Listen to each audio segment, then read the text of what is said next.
Tick-tock, time to rock. Good evening, good morning, good afternoon to everyone who's watching from all over the world. Your friendly neighborhood philosopher here, D. Wood, with me now, as is sadly so frequently the case. We've got AP. How you doing, AP? I'm not doing anything. And we have our alter egos from across the pond, where everyone is way more polite. But we've got Speaker's Corner. Chris, how you doing, man? I'm doing good. I got a sore throat, but other than that, I'm good. And what are we calling you? Good David or Dawood? We'll just go with Good. Dawood. So it sounds Roosevelt tongue easier. Good, David. Good, David. Yeah. Also, it it's is kind less of funny. bad David. Yeah. AP kind of funny, keeps we have- AP's going to want it because he's Turkish. He's going to want to just call you Black David. That's what he's going to want to do. We can This go is with kind of black funny, haired man. David. Look, this is kind of funny. We have these two milky white boys at the top, and then these two black guys at the bottom. See, Persons of color. Before you need a tan, and you get a tan. This is you before. This is you afterwards. Habibi, come to Dubai. Hey. So guys, you guys were wait. But before we get started, why don't you guys just tell us a little bit about yourselves for everyone who's new here? So Dawood, or as AP would say, Howdy. Black David. How? What do you It's guys good, got? David. I going am on? just- Good, David. Okay. I'm a man who goes by many names. Today we shall go in with Dawood and see where that takes us. Well, ultimately, I'm just a guy who frequents the corner. I've been doing so for the last 3 years. And I like to get into debates with people, mostly those who are willing to engage with me in some way, as little as they may be these days. But I've been going to the corner since 2023, and I've had a chance to talk to some of the more interesting individuals at the corner. But actually, I have a hit list of people who I've never spoken to because they somehow got the word out after my first or second debate, just not to engage with me anymore. In fact, I was famously once told by Ali Dawa in somewhat private that he's been told not to talk to me. I asked by who, and he wouldn't tell me. So I'm the enemy of the cabal at the corner. And so I'm guessing you've noticed what we've noticed as well. And actually, I don't have the clips, but you could see it clearly even last night. But it was different years ago. Like they used to love to like crowd around people and shout them down in debate years ago. Whereas over the past few years, they don't want to. The tactic has switched to only talk to people who don't know anything about Islam. If anyone is familiar with the Dawa script, stay away from them. Is that your experience? Unfortunately, so. That's gone around the world and back so far. If someone knows Dawa script, don't engage, because they're more of a hindrance to your Dawa than a help. Yeah, so you want to, if you're doing Dawa, you want to show that these completely made up things are very powerful, and it just doesn't work if someone can expose it. So you don't engage. But again, I don't have the clips, but anyone who wants to check out the live stream over on Orthodox Muslim, aka OrthoDuckLips, aka Libiano, and so on, wants to check it out on his channel. You see it right there, right? Like he's sitting here talking to a woman with pink hair, and he's talking to this guy, and hey, do you believe in the Trinity? And the moment they say, oh, I believe in the Trinity, but I really have no idea what it's about and stuff. Then he's interested in talking to them. As soon as you guys show up, hey, I don't want to talk. We don't want to talk about this. Yep. Pretty much that. And Summarized. so, all right, Chris, why don't you? You've been here more frequently, but why don't you give everyone a little background on what you do out there? Yeah. And any good books that might be coming out?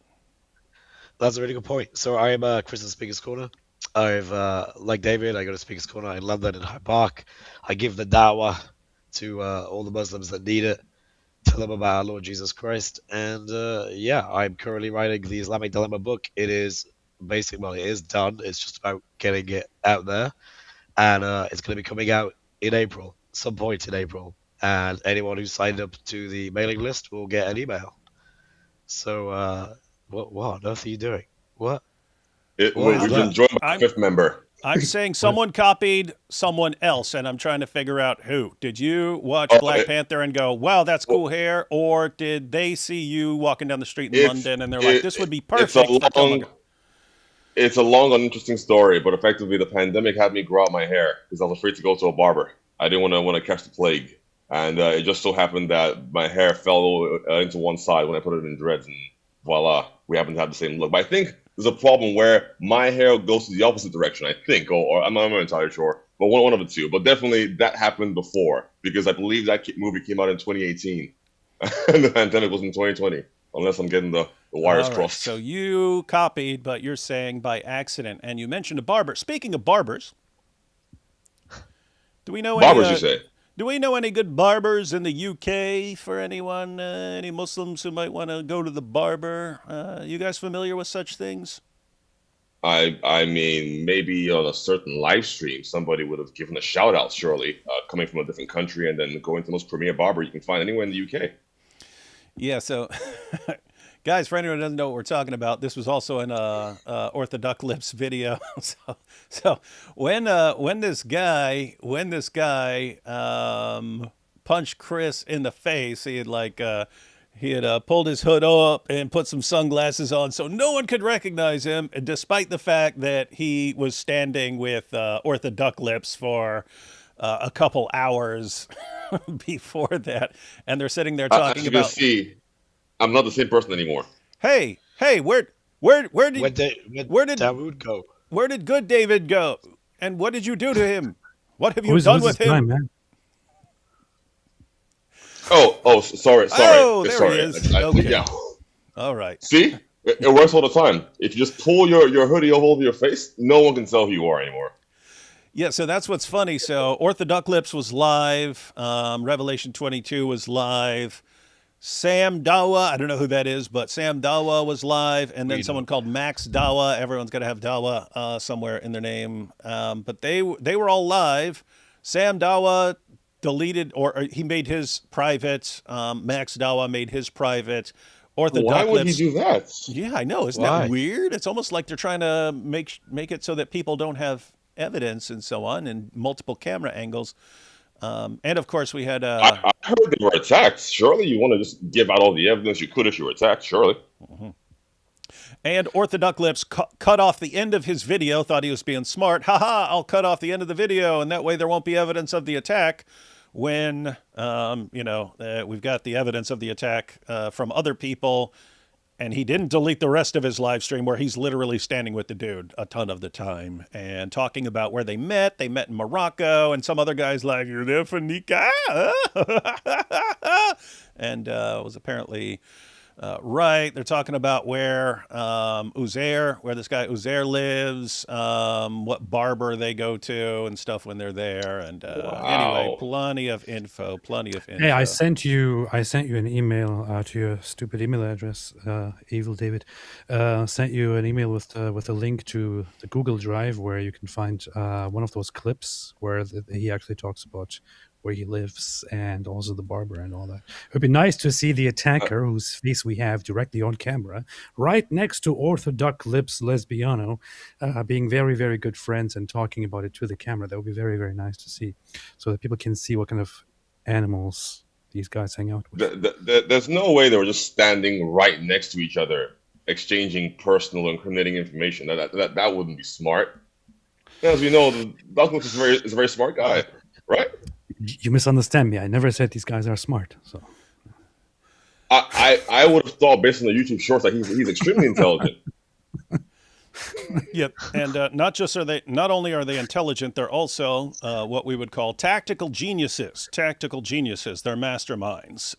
Islam has an abundance of tactical masterminds running the Dawa for them, and they just keep making awesome move after awesome move after awesome move. So, all right. So, we've got some clips we're going to go through.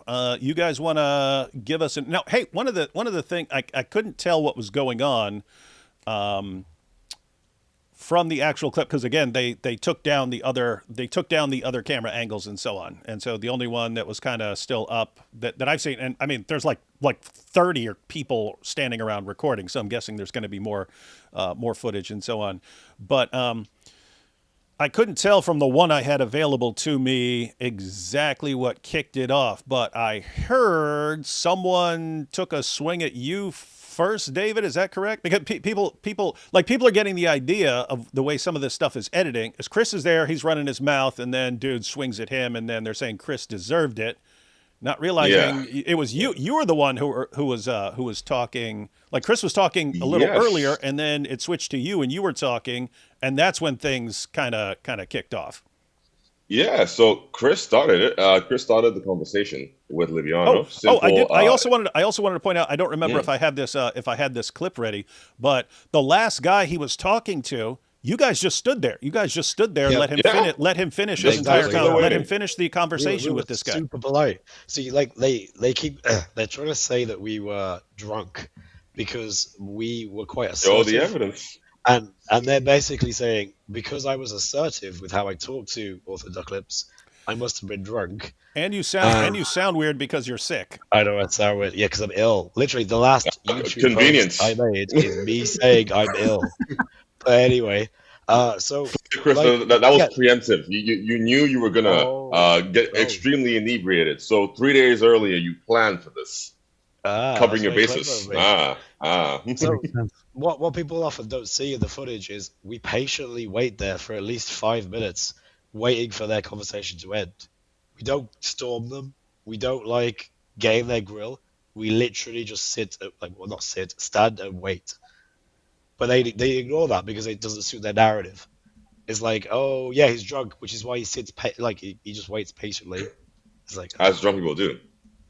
Yeah, they're well known for being very patient and respectful. The whole drunk thing is a common tactic for. I hear it in the corner all the time. If it gets to a point in the debate where you no longer want to continue talking, then suddenly the person you were speaking to for the last 30 minutes is suddenly drunk. It happened while they were speaking to you.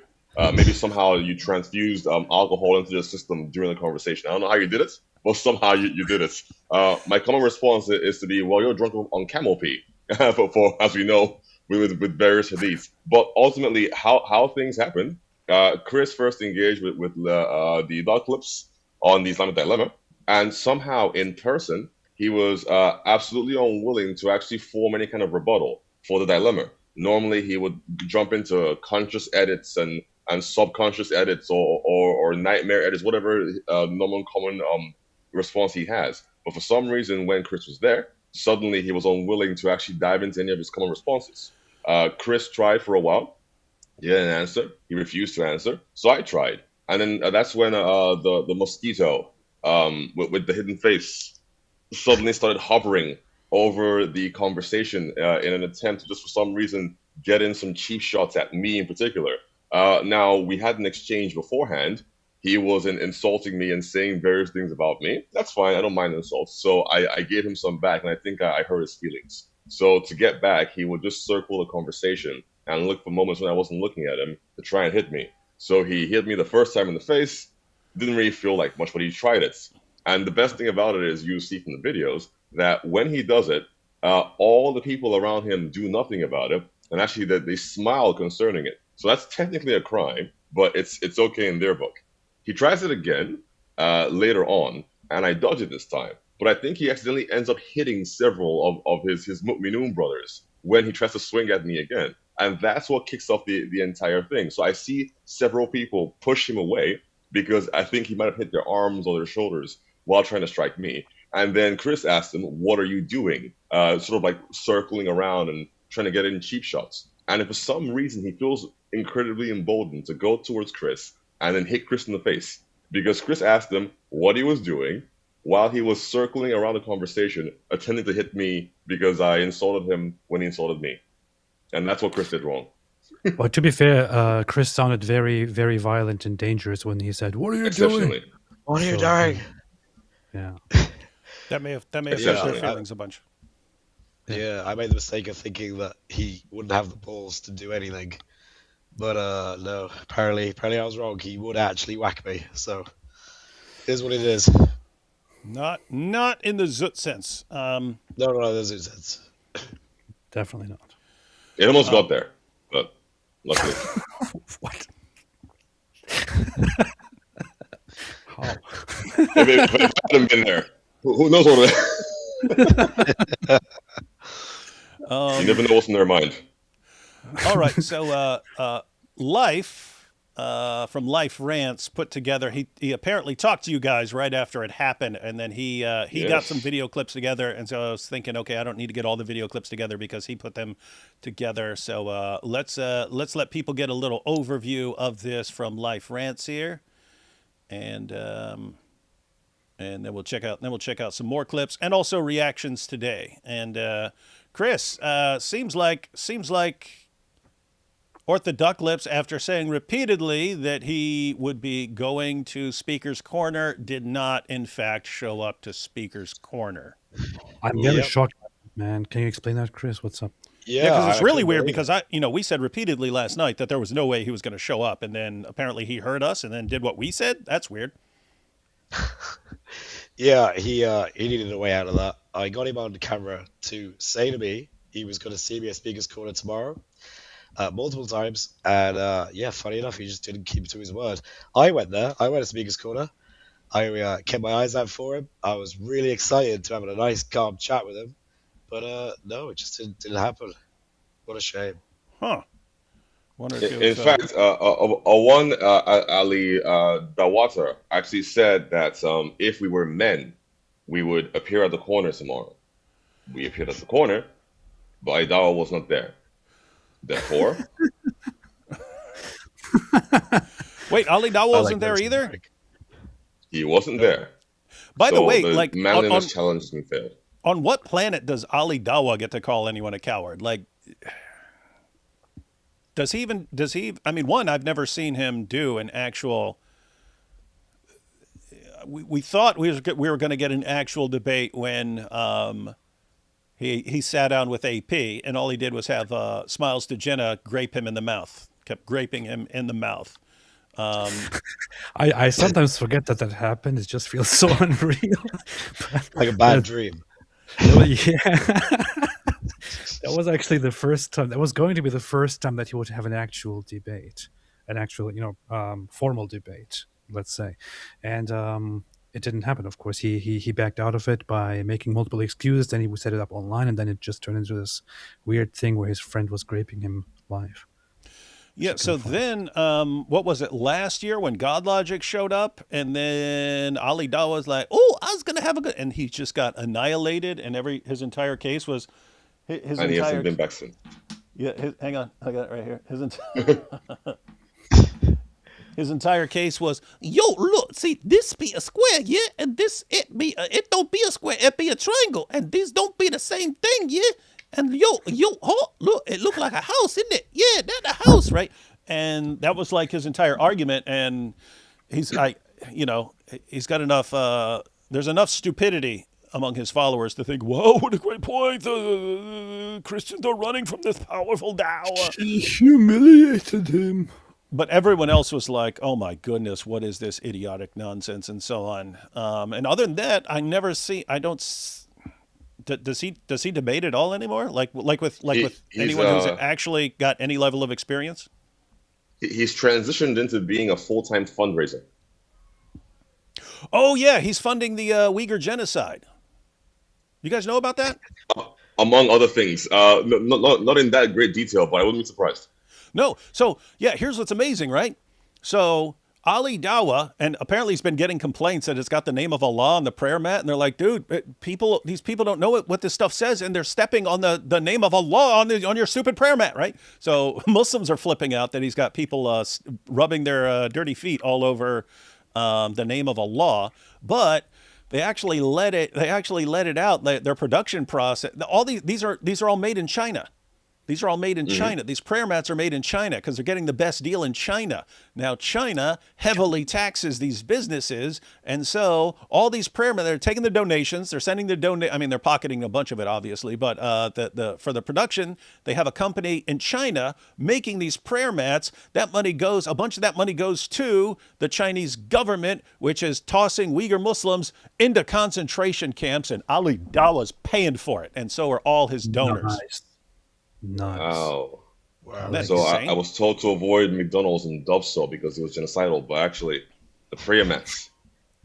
Isn't that It was always the prayer amazing? mats. Isn't that amazing? Don't go to McDonald's yet. Don't go to McDonald's because there'll be a McDonald's in Israel, so you can't have that. Now let's send money to China. Hopefully he fixes that. I remember last year I had a conversation with him around the finances of his operation, and I think at the time he was claiming that he got the mats from Turkey, but I guess he saw AP and just thought, no, I can't do that anymore. We ain't gonna fund these Turks anymore. Look what they produce. Yep. First we had Hatun, and then we got AP. Fair point. Crazy stuff. Then crazy stuff. he casted his mind back to when hijab took off his shirts and threw it at the Chinese embassy and thought, yes, that's what we'll do. But by the way, isn't that amazing? I mean, guys, if you ever, if anyone who's watching, remember the clip where Muhammad Hijab exposes that he's a part-time stripper and he's taking it off and he's shaking it for the crowd and all the Muslims are, oh, alhamdulillah, look at his muscles. That was outside the Chinese embassy and was them showing that they're strong and they're not going to put up with this. Meanwhile, his partner in slime is sending piles of money to China to fund all of this. You giant hypocrites. Isn't it funny about Mohammed Hijab? He always thinks he's the main character. He always thinks he's the hero. Like, isn't it so ridiculous, man? Thinking back about that, I mean, I wonder if he thinks about it sometimes and feels embarrassed about it, going in front of the embassy. I hope so. I really hope so. You have nothing to offer us. And then he threw a shirt there. But then they actually did have something to offer them in the form of mats. But he didn't see that far into the future. That's what I mean about these guys being tactical geniuses, right? It's somehow that made sense in his head. I know what I will do. I will stand out here and strip in front of this place like those. You ever see those?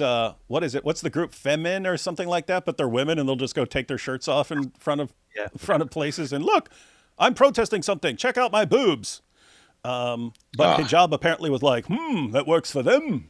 How can I make this work for? How can I make this work for Dawa?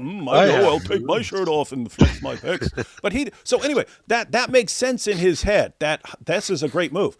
And then who's his buddy? Ali Dawa. Hey, I was gonna be debating the apostate prophet. Yo, smiles to Jinnah. I got a good idea, yeah? How about as I'm supposed to be debating, you's over here graping me in the mouth? Won't that blow everyone's mind and think that the Dawa is very strong? Yeah, that's a great point, Ali Dawa. Let's do that. Like, what the heck? They're tactical morons, man. And little did we know, the grapes were from China. That's where it all began. Oh, yeah, there we go. So, all right, let's check out a little of Life Rant's videos, guys. Jump in anytime you want, but he's going to show some video clips and such, and he talks to you guys a little bit. I don't know if we'll go through the whole thing. It's like 15 minutes, but we'll check out some of it here, get a good idea. Oh, yeah, what's going sure.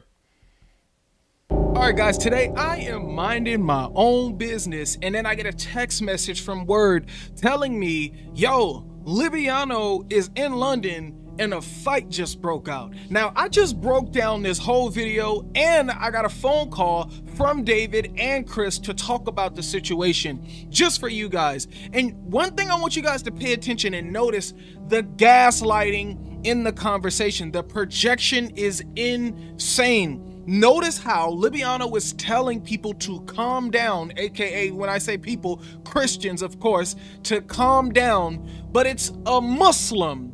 His own Muslim brother, their own people, was the one who issued and initiated the physical attack first.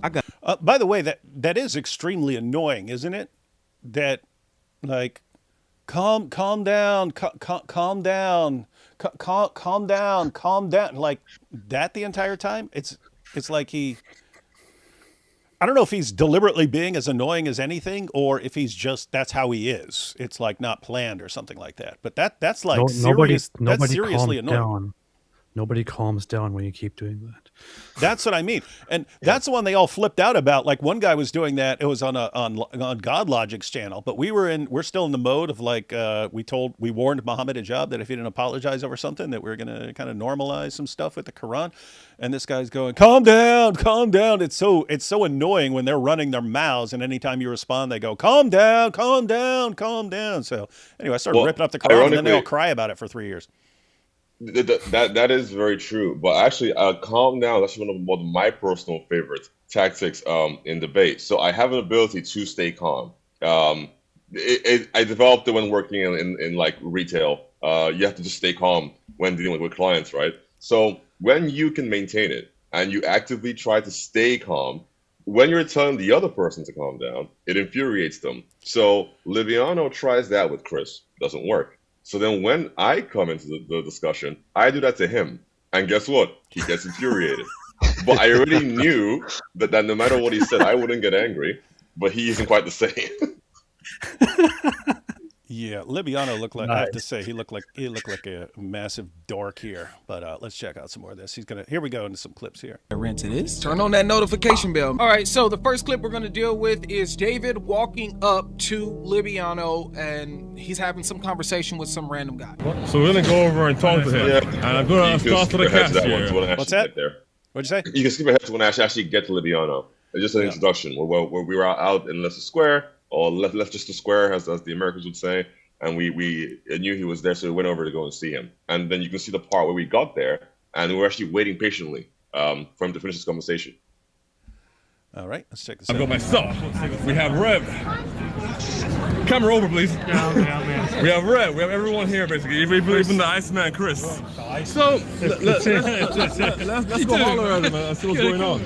All right. Now, hey, Chris, I always forget. I think I've asked you before, but as far as Iceman, that's because you're cold, or was it a Top Gun thing because Iceman had blonde hair? No, it's because of my demeanor. I'm very relaxed and I don't tend to elevate, which is why this is interesting, because I do actually, I'm a lot more assertive than usual in this. But it's because of who I'm talking to. Which clearly means you're drunk. Oh, absolutely. It's not because I know this guy and I know what he's going to do. I know the kind of things he's going to say and his little tactics. So my strategy is just to cut him down every time. And because I don't like that, they need to try and say, oh, well, why is he doing this? Like, and the answer is, well, because I know your guy's a fool. So I'm just going to do that. And you can't do anything about it. But they basically like, oh, you must be drunk. Did you say you wanted to cut him down? Yeah, metaphorically. Oh. Not like karate. In a sense. You think? In a general sense. In a general sense, general confirmation. The Christians were there for violence. They admitted it. Consciously, or unconsciously, actually. Let's go. Look at that violent walk. Hello. It's a good video game. How you doing? So bad. That's Mini Zakir Naik. He's a great guy out of the corner. Yeah? He fashions himself like Zakir Naik, down to the fashion of the beard. Does it make his argument more powerful? Absolutely. Does he talk like him? Yeah. He's like, chapter number 15, absolutely. verse number 33. This is the proof. Absolutely. Okay, so here's Lesbiano over here. Dude, why are you calling him Lesbiano, man? Grooming some young man. Anyway, here we go. All right, now here is where it starts to get tricky. Early on, there's already some aggression and tension built up by this the bald guy. I don't know who he is, but he's the bald guy for this video. The bald guy. No, this guy was just like security or something, right? He claimed to be, no, not confirmed. Okay. He did he's in I think it's in Revelations video, but that guy's like dead in the middle because he's filming like OrthoDuckLips talking to Chris, but the dude is right in the middle. So the dude is like center, and they're on the sides and stuff like that. So Yeah. yeah, this will make him. This whole thing's going to make him famous, whoever he is. Literally pushes Chris. Watch this. Are you gonna step up? Yeah, like what the heck is that, man? So, what Muslims are saying is that I am actually being really aggressive there. Looked like you were just standing there talking to him. That's what I thought. It only appeared as much. Allah But in made, reality- Allah made it appear that Chris was only standing there, but he was actually beating up OrthoDuckLips. So I've heard Muslims say, what I did really cleverly is at some point I had my hands in my pockets, and this was a ruse to make it look like I wasn't being aggressive. It only appeared so. What? But yeah. Oh, wait, someone pointed that out. Was it Life? Does Life point that out? That you actually are standing, you actually walk up and your hands are in your pockets? That doesn't seem like someone who's trying to be intimidating, because having your hands in, guys, in case, if anyone out there is not familiar with fighting and stuff, a guy with his hands in the pocket is basically the least threatening person on the planet. Yes. Let's see if he By this the bald guy. I don't know who he is, but he's the bald guy for this video. The bald guy. We'll call him Bald Bull for all of you who grew up on Mike Tyson's Punch-Out. Literally pushes Chris. Watch this. Oh, whoa, yo, Chris still has his hands in his pockets. Oh my! And You know what? Ali Dawa has his hands on the ducklips. Look, he's holding him Look back. like Look, a Ali lovely Dawa. couple. Ali Dawa has to. He's either tenderly caressing him or he's holding him back from taking a swing. But look, guys, See both ends. Chris has his hands in his pockets when he's supposedly being aggressive and violent and confrontational. Terrifying. We're like a body language expert. So just analyze that scene and tell us what they see there. Yeah, and this guy come I up. see violence, man. I see Look at violence. this. Chris is clearly reaching into his pocket for one of the guns that no one has in the UK. I have to push him back. Yeah, his gun will work at that distance. I like how he pulls off his hood right there, like, ha ha, I'm bald. Don't I look more intimidating now? Ha ha! You guys weren't expecting me to be bald. Now you're all scared. Look, ha ha, I'm Andrew Tate. I look like Hitman. Relax. We come in peace, man. We come in peace. Who said we come in peace? Was that Chris? One of our guys. One of our No, that was guys. Fred. Yeah. You see, Can you hear it? Christians That was Fred. The Christians are yeah. lying. They say they come in peace when really they come with their pockets on their hands in their pockets, grabbing their guns. To cut you into pieces. That's what they mean. So what he doesn't know is, in my pockets I have a bottle of whiskey. Empty bottle, apparently, Chris. Because these guys Down the say entire you're thing. wasted. Yeah. You can see it. Yeah, if you look closely, you can actually see the bottle of whiskey. You can see the alcohol lines just escaping through his eyes. Just so everyone knows, Chris had his hands in his pockets because he has a bottle of whiskey in his pocket and he has an IV running out of the bottle directly into his bloodstream, which is why he sounded so drunk and sick. If you squint hard enough, you can see it. In fact, when he got hit, the IV popped out, and that's the real source of the blood, everyone. Yeah. It was red wine. We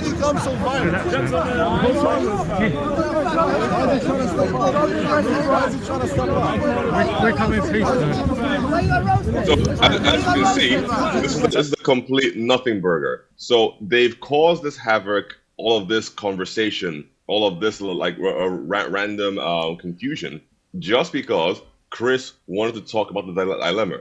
The bodyguard pushes him, then suddenly this guy pushes him, and then suddenly the idea is that Chris is being aggressive when all camera angles show that he just had his hands in his pockets. So by having your hands in your pockets and wanting to talk to ducklips, you're inherently being aggressive. Makes sense. Who knew? And you can actually hear them. We're not gonna like go, but anyone who wants to like check out, you can check out you can hear them. Oh, why are they so violent? It's like they want to just say it because Yes. some of their fans are the product of 40 generations of first cousin marriage and will just believe any idiotic thing they say and so on. So yeah, it's kind of pretty pathetic. It's just amazing. These are the guys. We're gonna take over the world. We're so strong. And anyone who knows anything about Islam shows up, they start going, oh no, they're getting violent. They're getting violent. See, this is why we can't engage with them. They're getting violent. And it's just them being total cowards. It's pathetic, guys. This is pathetic. Hey, I think that was the dude right in your face, wasn't it? Yeah, that is the Assailant. The guy. Yeah. Hang on. Let's see. Right there, that guy. That's the guy. That's the guy who. That's the guy who took a swing, guys. But he pulled his hood up and put sunglasses on, which made him a ninja. Turned him into a ninja. I almost didn't recognize him. Yeah.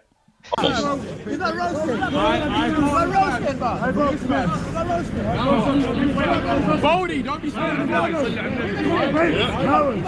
Come to bait.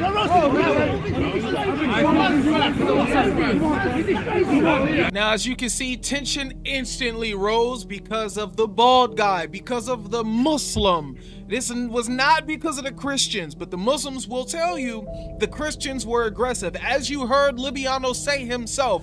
Why did he come so violent? Yeah, the same. Yeah. Oh, he played it. Why did he become so violent? Sitting there with his hands in his pocket, the bald guy shows up, pushes him back. Why did he become so violent?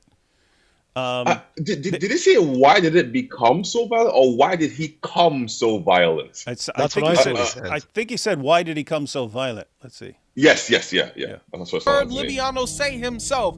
Why did he come so violent? Why did he come so violent? Yeah. Hands in his with his pockets. hands in his pockets. Waited patiently, stood there and waited patiently for OrthoDuckLips to finish his conversation that he was having. And then the bald guy comes, shoves him out of the way. And then, why did he come so violent? Talking about Chris, knowing that his followers are idiots. And you even see the followers, why did Chris come so aggressive? And Dawa, guys, this is Dawa. Most pathetic. I like how... What I'd like to know is how should he have come? In what posture? On a handstand? How could I have made that any less threatening? Hands behind his back? Handcuffed? Yeah, I guess so. Not around these guys. Yeah. Oh. Who knows what they're into? Sure. Why did he come so violent? Why did he come so violent? Bro, what? He came with his hands in his pocket asking you, why are you running from a debate? Declaration of war. It was your own Muslim brother. It is written in the Quran. That's how World War II started. Anyone who comes to you with his hands in his pocket is there to kill you.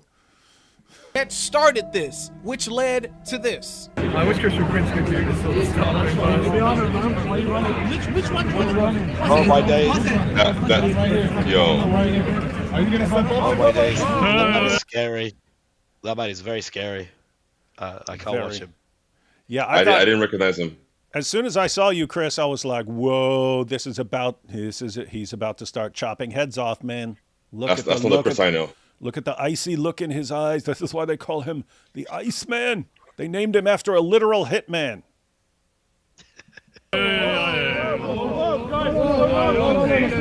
Relax. We're coming peace, man. Can you only hide behind these guys? These guys skinny guys. Sir. This guy is scared of sir. No.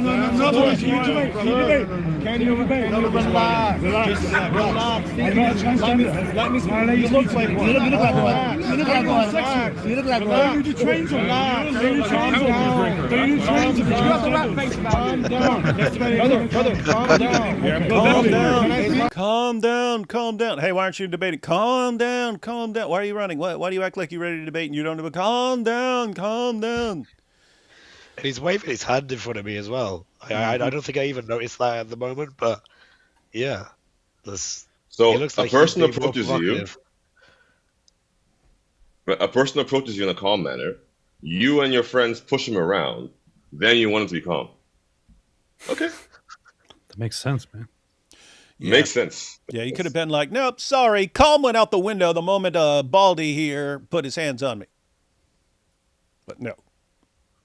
Chris prefers to talk about things. And then, see, assuming if Baldy was doing that for security purposes, why then does he basically put his hand down when Chris is at the exact same distance that he was in the very beginning?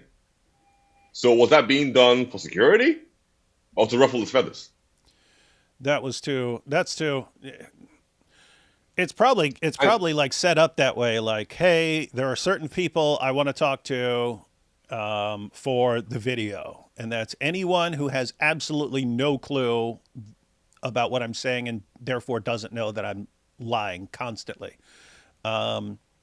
If anyone else comes up, then yeah, you got to jump in and we'll turn it into a ruckus, and that way we won't have to actually engage them, and we'll say we're going to be at Speaker's Corner tomorrow and then won't show up. You know, it's interesting that it's like the same guys who are saying, oh, why did he come so violent? These are the same guys, the Dawa guys, who for years, the perfect preservation of the Quran right down to the letter. Oh, and the scientific miracles. Compulsive liars, and then shocker, they keep lying. Weird. Who'da thunk it? And what you'll find is when I then started to talk to Libiano, suddenly Baldy wasn't there to put his hand on my chest anymore. I was at the exact same distance as Chris. I wonder what happened. He was like, hey, is this Killmonger? Exactly. And Killmonger wasn't playing any games. Why you guys like 5 minutes? Hey, it sounds like this guy might be racist. You want to talk about it, David? Huh? I can certainly talk about that. These guys are some of. Let's just say we're going to judge racism by comments people make. I've never seen people who are quite as racist as these guys because, for example, the number of racial slurs that have been called when dealing with these guys is extremely interesting. Never in my life, anywhere outside of an Xbox lobby, have I ever received so much racial-based abuse in real life. So actually, immediately, Libiano starts to insult Chris for the color of his skin, which is very interesting. Because actually, you can find some hadiths where Chris's skin is actually exemplary in terms of what guys, you look for. If you want to know what Muhammad looked like, just imagine Chris, but whiter. Which is the first thing. Huh? Well, there was also whiteness of his shins. I don't know if and the you've seen whiteness those of his clips. armpits. I don't know if you've seen those clips, Evil David, but we were talking about this yesterday. But the attacker, Uzair, he was getting really racist toward you, wasn't he? Oh yes. Yeah. The assailant was calling me all kinds of things. So I don't know if we'll get to it, but I got called a gorilla. I got called a monkey. I heard circus X. monkey. I heard circus monkey. Yeah, Matter of yes. fact, I think I heard Lesbiano say circus monkey, but I wasn't paying attention to who he was talking to. He might have. So he said all those things, and in response, I told him that likely his parents were siblings, and I could see indications of inbreeding in the fact that his eyes were too close together. First cousins. And the tip of his nose. First cousins. We don't want to insult. First cousins. Good. Consanguinity can be anything, right? Yeah. Any close family unions. Let him talk. Yeah. Are you going to touch me? Are you going to touch me? Can you calm down? Are you going to caress me? Can you speak civilly? Are you going to do what you do to those girls in the train? Can you be civil? When you have sex with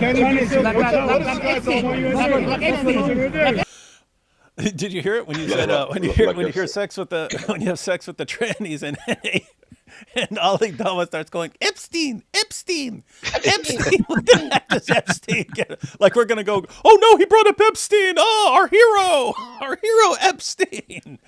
The epitome of Christianity, Epstein.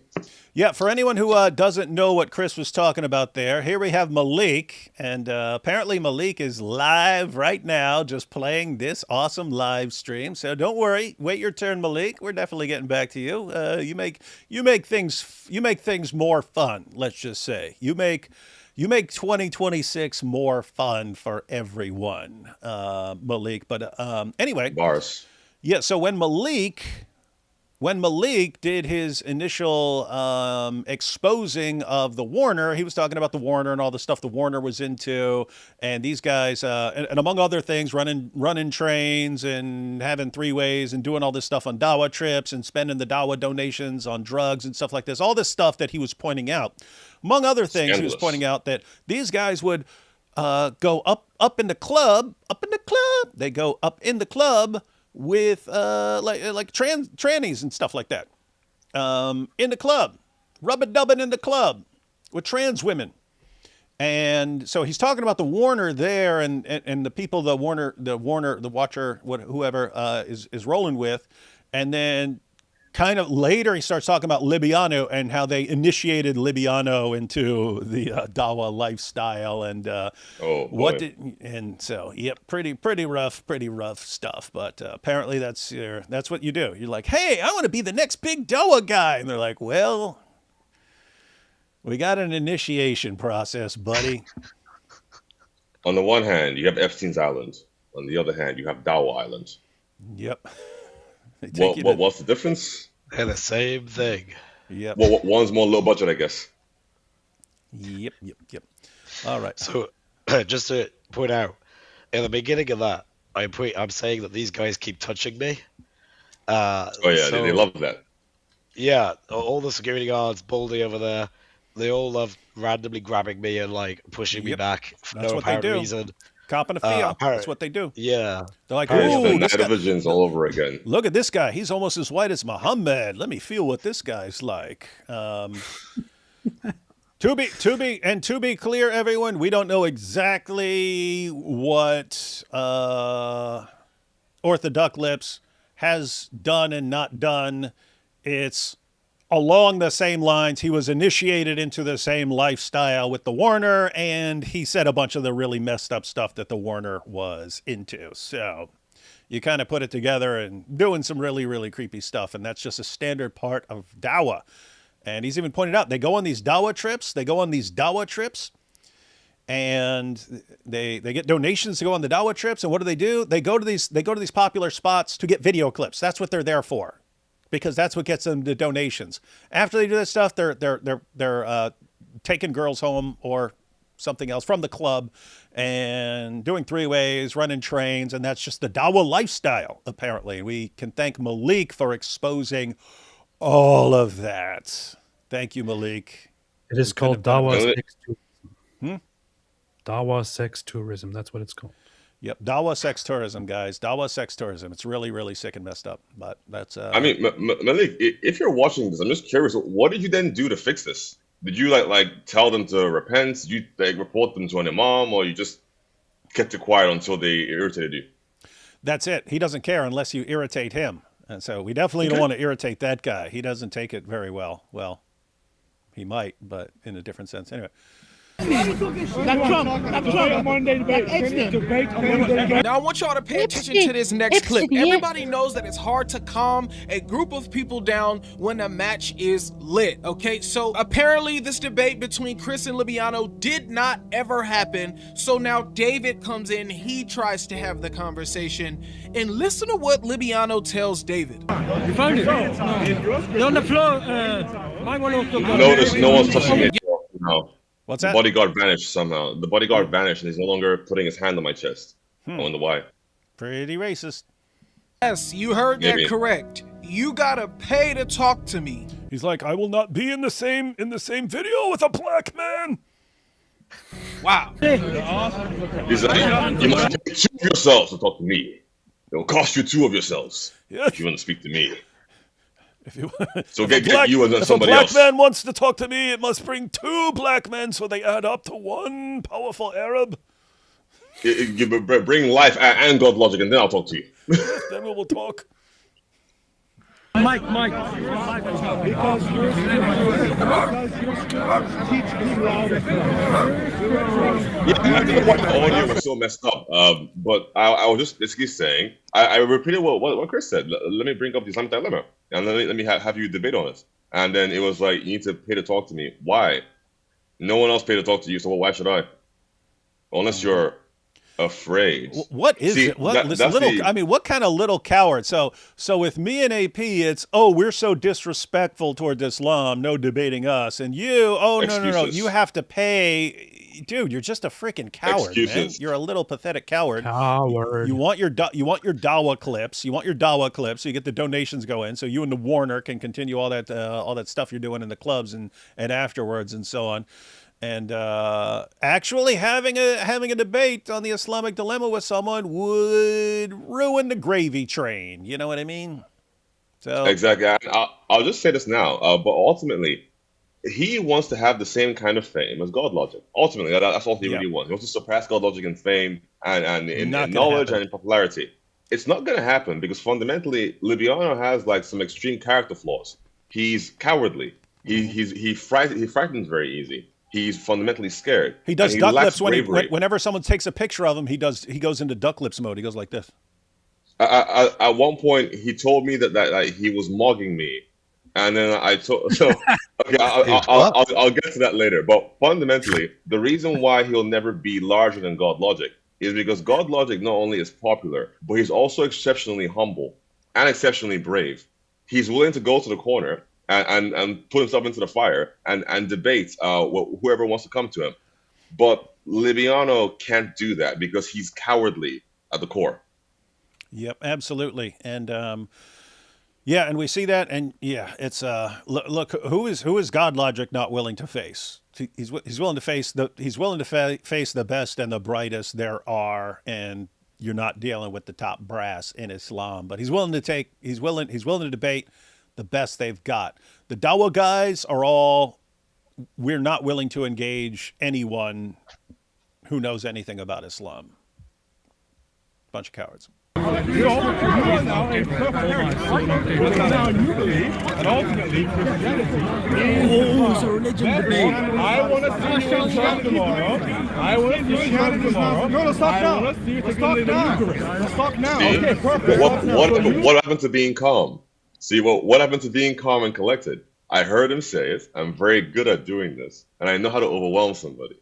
So just because I keep talking over him, as you can see, suddenly he's starting to get frightened. Stop talking. Let me speak. Are you going to let me chime into the conversation?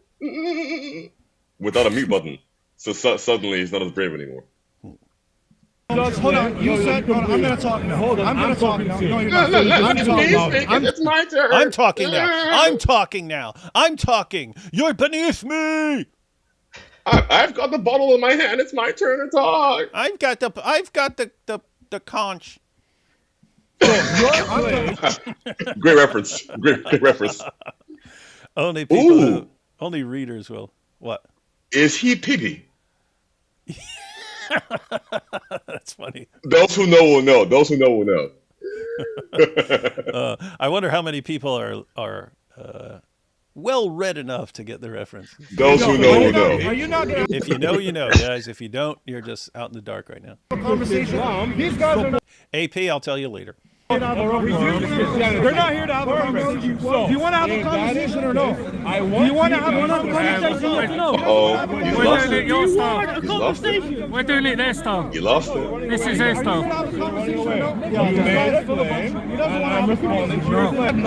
Thank you, bro. Ugly. Thank you. Look at yourself in the mirror. Bye-bye. That is bye-bye. Why is he still here? Bye-bye. Are you begging to be my girlfriend? You want to be my man? Are you? Oh, he was saying you want to be my bee? Seems like drug behavior to me. He bleeped it out. I mean, he life quieted it out. I forgot what he said.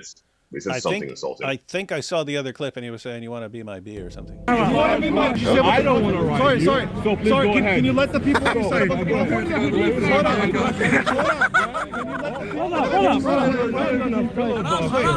you let the people know what you said about the prophet? Can you let them know? Can you just repeat what you said? Hold on a second. Did you say Paul got by the same?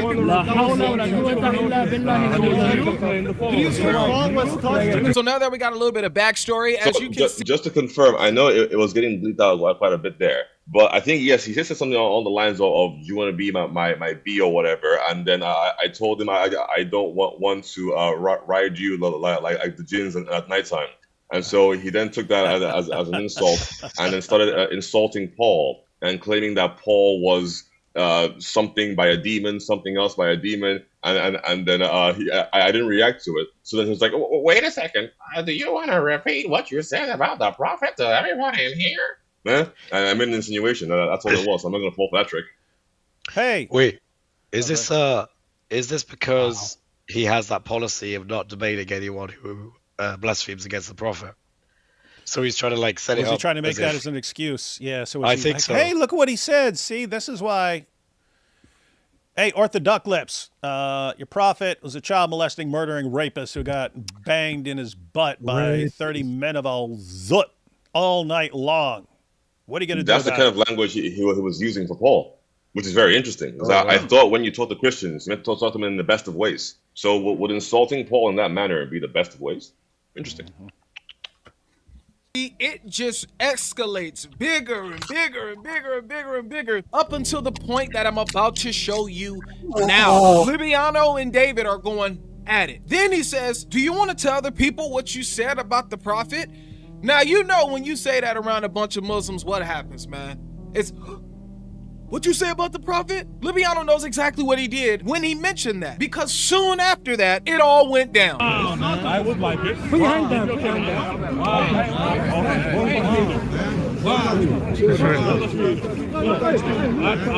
I would like it.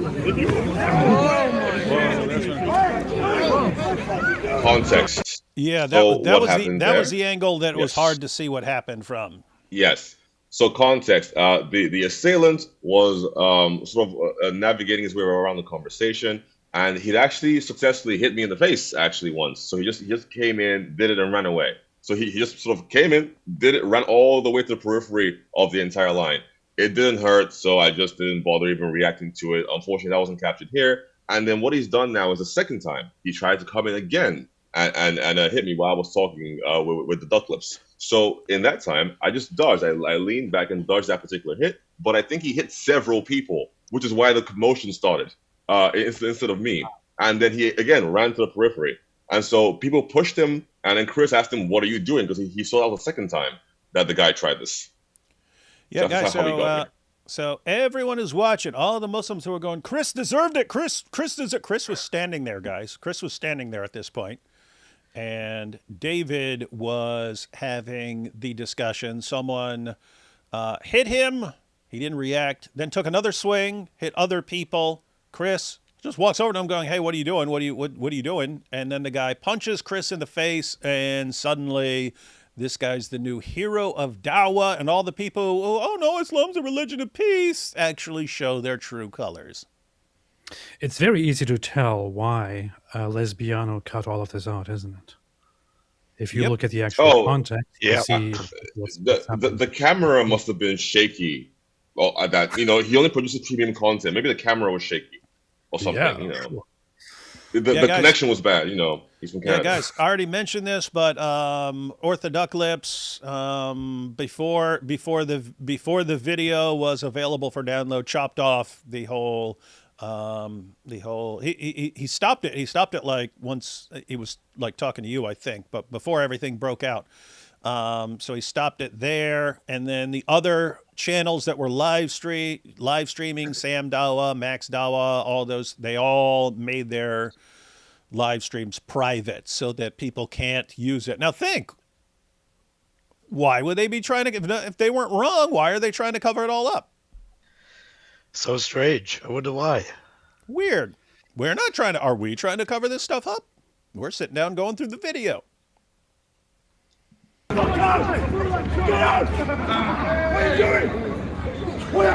Look at this tactical genius. Oh, no one can see me because now I have a hood on.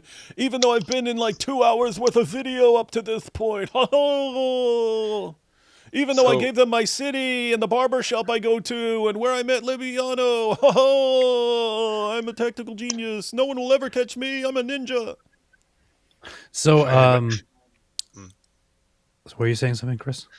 No, I was going to say, for some reason, I decided to say, "What are you doing?" in a really weird voice at this point. And I don't know why I say it like that, but if you play it back, it just sounds so odd to me that I would say it like that. But if you just play it, well, to be fair, your video, I mean, your voice does not sound normal at all for the past couple days. yeah, that's why I think. Okay. I think that the drip gets into high gear when that happens. So as you can see, You're yelling. What are you doing? Is that you? What are you doing? He did it. Yeah, exactly. He did it and just ran all the way to the back. And as you can see, a bunch of people are facing him because those are the people who actually pushed him all the way away because he hit them when trying to hit me. So it's kind of like a mosquito. It just kind of like flies around and then perches, and then you smack him and he runs away. He flies around again and perches. And so it's incredible. What are you doing? I have to say, he was a little quick here because it's actually a two-piece. Yeah. And I think yeah, it's the first one that connected. Was it the first one? Hang on. I don't know if I can go slow enough, but it's actually. What are you doing? See, that's a jab there. That connects, and then I think, does he miss with the second one? So hold I think on. he misses. Yeah, I think he misses with the second one. You can see right here with all of this, with what is happening here. So the Muslims are going around since yesterday, since this happened, and are actually spreading this whole narrative in the comments and everywhere that that it was Chris who was provoking and who was aggressive and all that, and therefore got beat in the end. That's exactly what they're saying. Anybody who has a look at this here knows that that is complete nonsense. But as Muslims do, they like to lie. They like to misrepresent things all the time. They like to represent things in a completely different way, make up a fantasy world where they are always just, defending it. The other side, the Christians, are the guilty ones who are provoking and all that. It's very clear that this guy is a scumbag who is just waiting to fight, to hit somebody. So he takes the opportunity and does it here. And I want to point out, I posted his face on my community tab. If you go on the channel, you can see his face right there. I think others should post his face too. It's not doxing when they themselves say it. I know they say it on the video that this guy is. Well, also it's a crime. That's different. If someone breaks into my house, and I got video footage and I say, "Here's the dude," it's not doxing. No, it's further even. So they point out in the video that his name is Uzair. That's the assailant, the guy who attacked Chris, who punched Chris, and who first attacked David here. His name is Uzair. He lives in Slough, right, which is, I guess, out of London. He goes to some barber there, and he is also the guy that OrthoDuckLips stayed with when he came to visit England. So these are the things that we know about him. We have his face, we know where he lives, and anybody can find him. I think it would be. I think it would be good for everyone to save the guy's face and his name and where he lives, which you can all find on his video, and to make wanted posters. Spread that here and there. Spread that among everybody. Spread it among all the people you know. Maybe put it out there and point out that this is a dangerous guy, but primarily also give it to everyone. Everyone, You must have done some top tier doxing AP to find out his name and the location he lives in his barber. I mean, that's insane. What like formats or software did you use for that? It's a secret, man. It's a secret. Okay, all right. I don't want to get on your wrong side. It was OrthoDuckLips going, "Hey, Uzair." So he says earlier he's calling out Uzair, and they're talking about the barber shop that they like, and talking about where they met in Morocco and all this stuff. And I was about to say, what's your social security number? I don't know what you guys have in the UK though, so I don't know if it would make any sense. I sent you close enough. I sent you the video. You can play it if you want to, where we can see that these guys are good friends. No, I have that. We're gonna watch a little more of this, and then okay. So it looks like that's why Chris's head snaps back from the jab, and I'd have to watch it in really slow, but I think I watched it super slow earlier, and it looks like he kind of misses because your head is moving. Yeah, and there he is. Yeah. Too bad that's our pretty only sure that's identifying info on the guy right there. I don't know if we'll be able to spot him. Could be anybody. Kind of looks like AP from this angle, actually. That could be AP right there, man.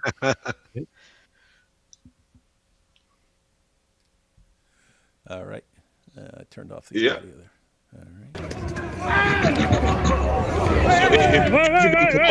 Oh, and David, you were quick, man, because So, the punch, and then I it was like 3 seconds later, this dude's over on the ground, and hey, we did, and people were pointing out, accusing you of being violent because it's kind of hard to see, but they all made their videos private, but OrthoDuckLips is still using the clip, so he's got access to all the clips. Which is good to know for any police who want to actually investigate. We know who's got all the clips available. But you do when you go running him and like do like a flying knee or kick or something. Yeah, so I understand that's the prevailing theory, that I rushed at him, and there's this like the Bruce Lee flying kick. Apparently, I ran at him and did the Bruce Lee flying kick. If I recall, you did the Street Fighter Chun-Li thing where you went upside down and were like spinning like a whirlwind with your feet going around like that. That's exactly what I did. So in all seriousness, I'm a relatively heavy guy. I'm like 257 pounds in the US. I don't have the energy to do a flying kick to a person. So also I had a bag and a heavy coat on me that restricted some of my movement, but that doesn't matter. I'm Superman, which I appreciate. Hey, little side note, but before I forget, that's the other extremely non-intimidating thing about Chris. Not only has hands in his pocket, he also has a giant backpack on. And I was just thinking, like, okay, hands in your pocket, being weighed down by a huge backpack. Not the most, not exactly geared up for a fight here. Yeah. Exactly. So I saw what happened, and I was going to ignore the guy again because he didn't hit me. I was going to carry on debating Libiano, and then suddenly I see a commotion. I look off to the side and I see Chris get hit, and I'm not going to allow the guy to just run away again after hitting Chris. So I simply just went, grabbed him, and I guess because he saw me coming, he tripped on himself, went to the floor, and I just grabbed him and went to the floor with him, and then that was all. If I had run at him and given him a flying kick or a knee, he wouldn't be able to get up. It hurt quite a bit. No, he would have landed in Birmingham. Yeah, exactly. And also the way that he lands isn't consistent with a lot of force coming from one angle and hitting him. He just falls down straight away because he tripped. I grabbed him and then held him on the floor, and that was all. But if people want to make you Superman or martial arts expert, please go ahead. That's fine. It increased my infamy. I'm happy with that. Yeah, I recall it was the famous Karate Kid kick, the swan kick, where you raise your hands up in the air and then he kicks Johnny, and Kreese yells, "Finish him!" What's that? Finish him.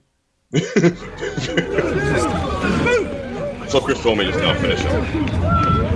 No, that would have been funny if David runs over there and Chris yells, "Finish him!" Finish him. That would have been classic. And who's this guy? Because that guy just went up and like, did he take a swing at him or slap him or grab him? It's the bald dude. He puts hands on him right here. Watch this. Watch this guy, the purple bald guy. Yes. I can't tell. Was he grabbing him or did he slap him or something? Let's see here. Yeah. Suddenly it became a whole brawl. That's one of our guys. That's one of our guys. He didn't do anything, and then suddenly the bald guy just randomly attacks him for some random reason. Bald bull. And so at this time, all I'm trying to do is hold down the assailant until the police come.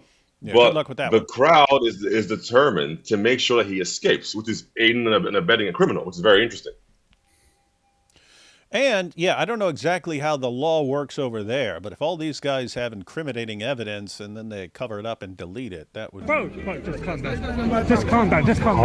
Just calm down. Just calm down. Calm down. They're literally trying to just hold the dude down and everyone's calm down, calm down. Calm down. Yeah. And then this is where it just gets.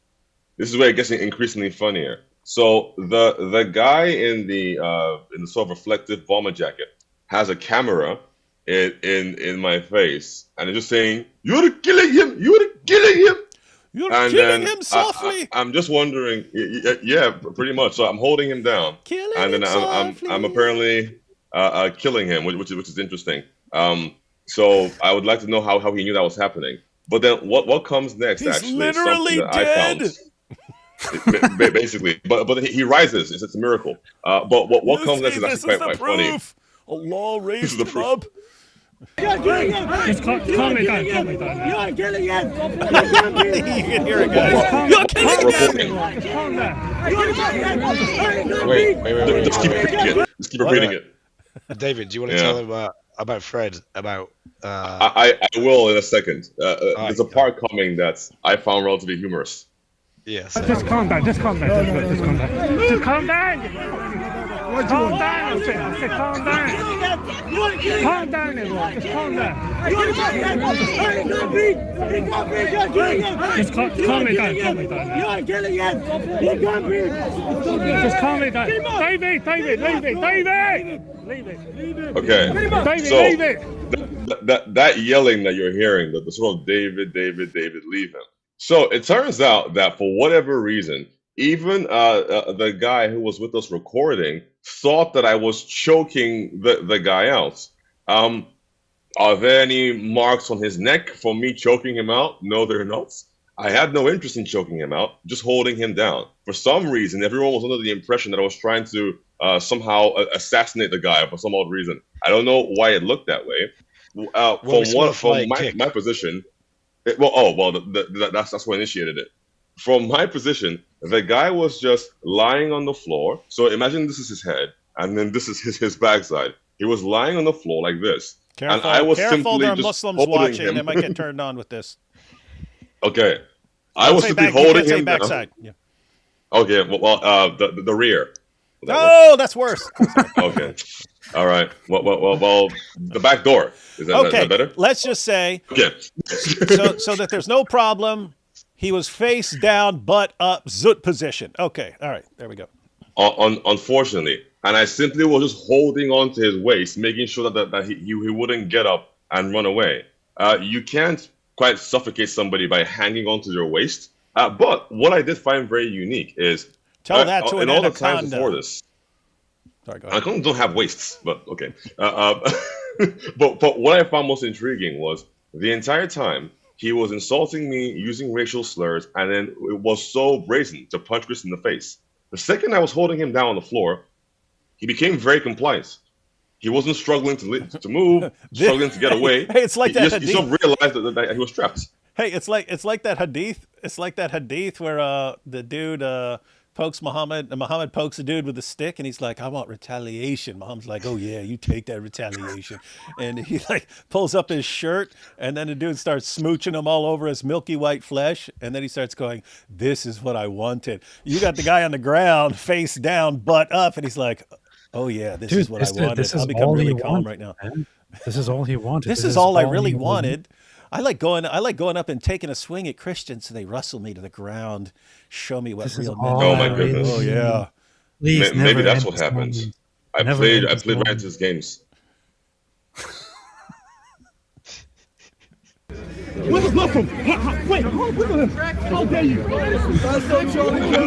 This is what happened for the remainder of the time. Suddenly, I had about 3 to 2 guys just pulling me off of him so that he could run away. They had no interest in stopping him till the police get there. They just wanted him to get away.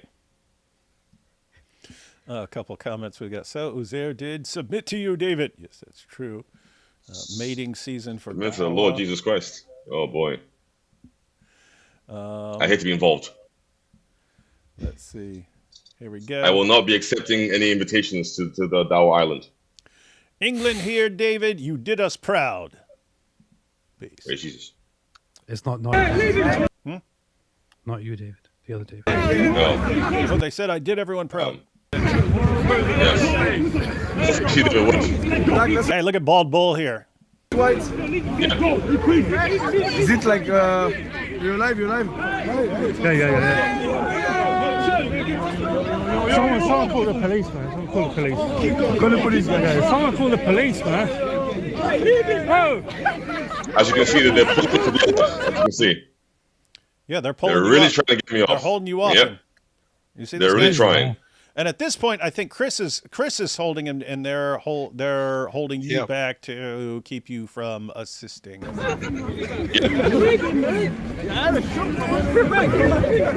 call the...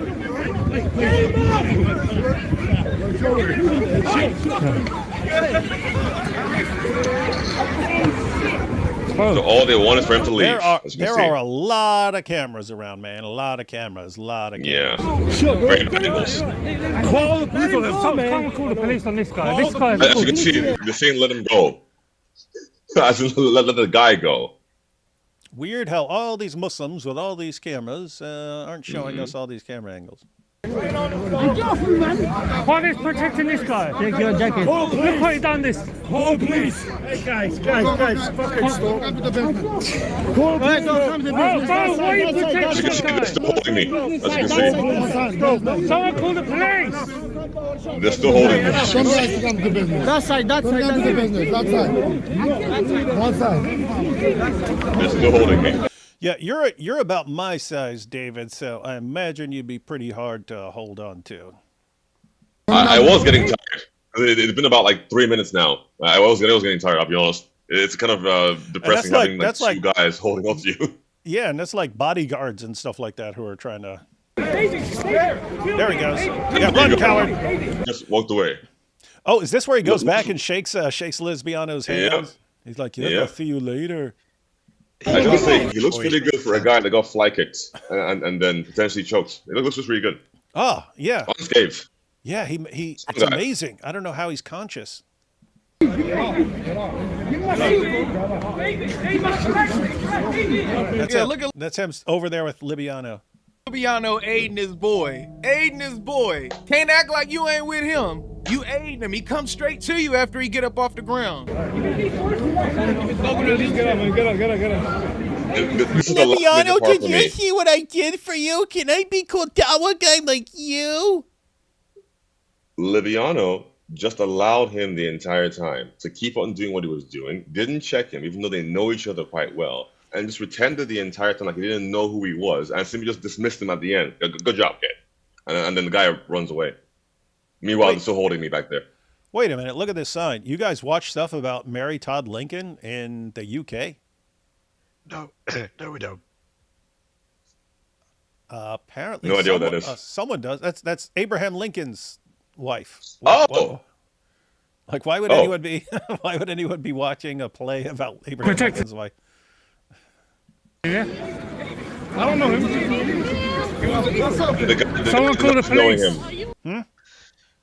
The guy who was holding me back, allowing him to escape, denies knowing the guy. So why were you holding me back from holding him down so the police come? Yeah, weird, wild stuff. There's about 5 minutes left. I know he talks to you guys in here, but we actually have you with us live, so I don't know if I guess he just chases him for a little while. Yep, and then he just ultimately walks away. So that's the person that I apparently fly picked. He looks really good. So maybe I'm just not as big as I thought I was. Let's check out some comments real quick. I don't mean from here in the chat. I mean from Muslims on X. Arbiters of truth. So here we have the Orthodox Muslim. So he's responding to Inspiring Philosophy, who says, you're a pathological liar. We all saw the footage. Even when the footage is available for all to see, you pretend to be the victims, right? They are. Oh, we had to stop Chris. He was going to kill us all if we didn't stop him. Your religion turns you into such evil thugs. An Orthodox Muslim replies, you are a dishonest dork. Your piglet friend came drunk in a very aggressive way. with a big backpack So on aggressive. and hands in his pockets. And when I told him I don't want to engage, to de-escalate, you don't want to engage. You're out there. That was way later. Out there. Yeah, but he's out there on a public street. No, you know the Dawa script. I don't want to engage. To de-escalate, but he kept antagonizing. And what do you mean? Chris had stopped by the time dude took a swing. Chris had stopped. He was standing there. Oh, he kept antagonizing. No, he was standing there, and David was talking. Your crowd of thugs, your crowd, he called the Christians a crowd of thugs. I wonder why he used the word thugs. I wonder why. So just note, later on, he talks about racist remarks. Well, so far, he's used the word piglets and thug. Okay. Yes, you piglet, and then your thug life guy that you had with you. Your crowd of thugs was throwing racist remarks at its. Your crowd of thugs was throwing racist remarks and insulting everyone. I do not condone violence, but what happened to your Humpty Dumpty shaped buddy is definitely Wait, hold on. Okay. Isn't Libiano like just a little chubby dude? Yep. What the heck is he talking about calling someone else Humpty Dumpty? I actually saw the pictures when people are posting the picture of Chris walking up to him. It's like, wait, Libiano is fat and Chris isn't. And he's calling someone Humpty Dumpty. This is weird stuff, man. It's like massive projection stuff. There's a few things there. First of all, he uses was incorrectly. It should be were, not was. So that's grammatically incorrect, but whatever. Hopefully he went to school at some point. But English is a second language, so we can't blame him. But fundamentally, the biggest thing here is we were throwing racist remarks. Can I see a recording of what racist remarks that we threw, please? And he's got the best mic because he was mic'd up, so he would be picking up everything you guys are saying. Exactly. And the best part about Libiano is I found that he's very sensitive about his weight.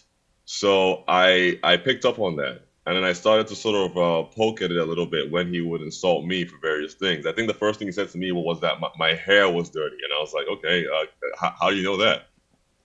And then he accused me of also being drunk. And this is where he got funny. Because he said he could smell alcohol on my breath. And I asked him, how do you know what alcohol smells like?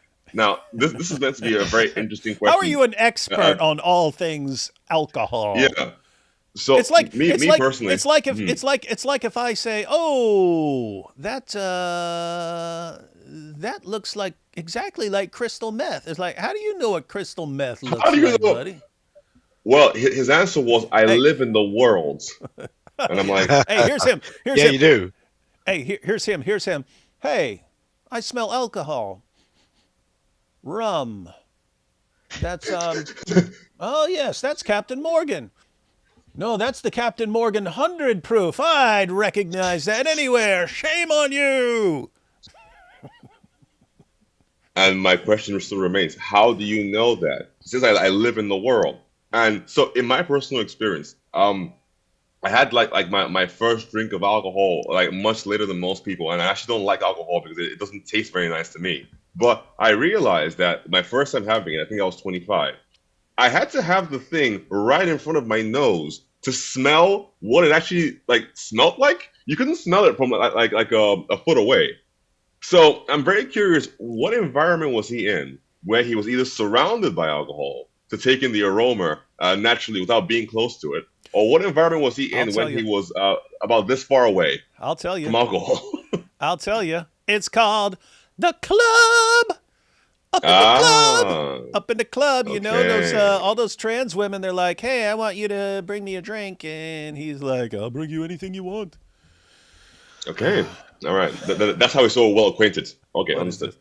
But guys, check out here, because they all do this.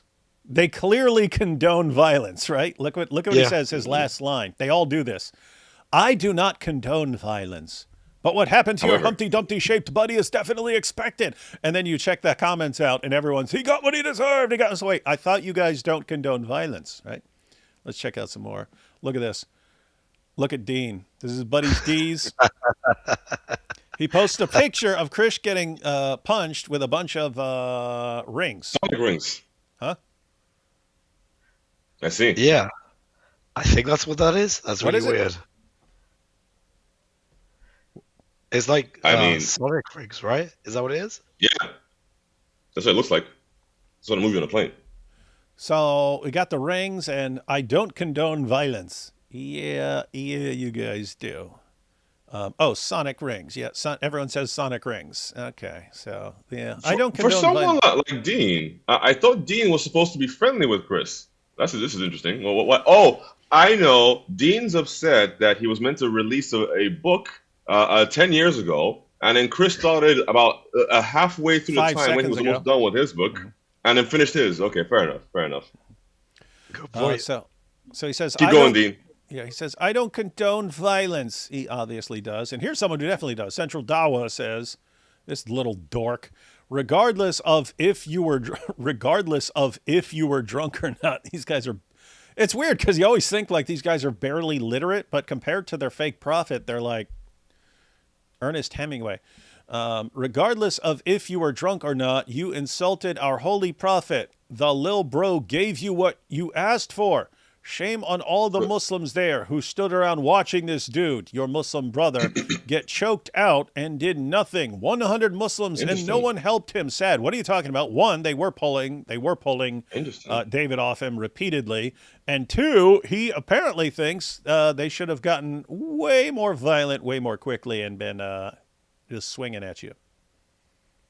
And he says, the little bro gave you what you asked for. So what? So when Chris told him to not hit somebody during mid-debate, the response to that should be to get punched?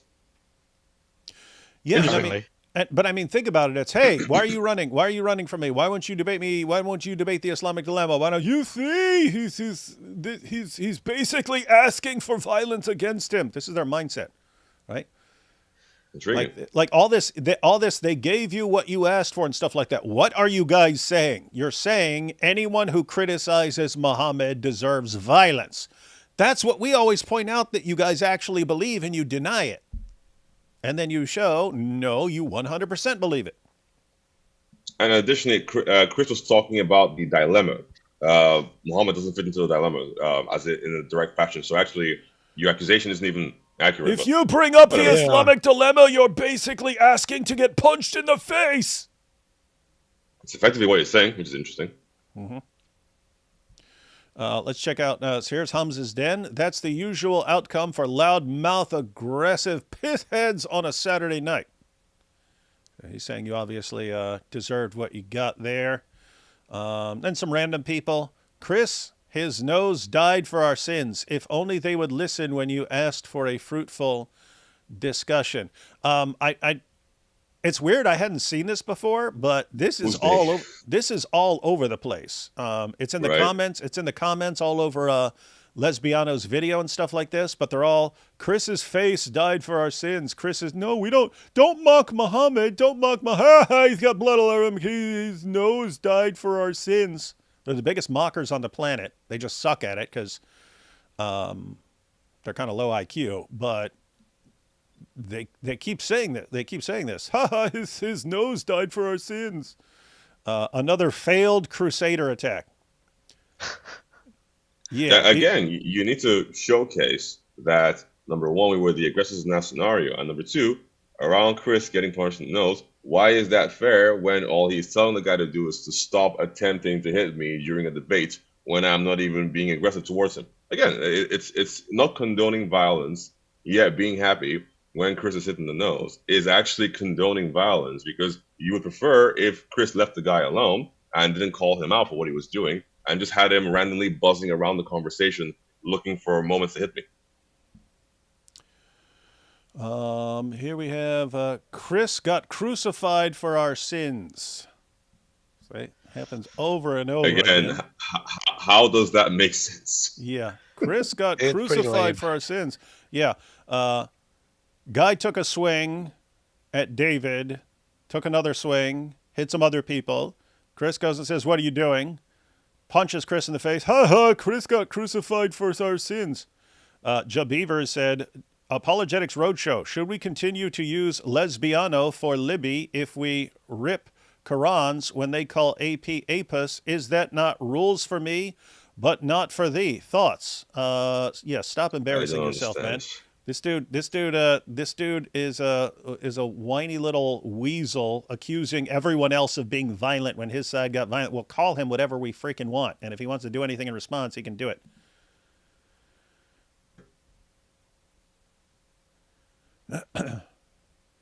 Chris got crucified for our sins. Then we have, look, he deserved this. 100. No, we don't condone violence. We don't condone violence. He deserved this. Deserved what? Hey, let's debate the Islamic dilemma. Why are you running on the Islamic dilemma? He deserved to get his face beaten.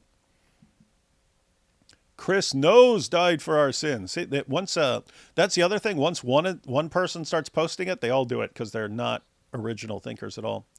Lol got what he deserved.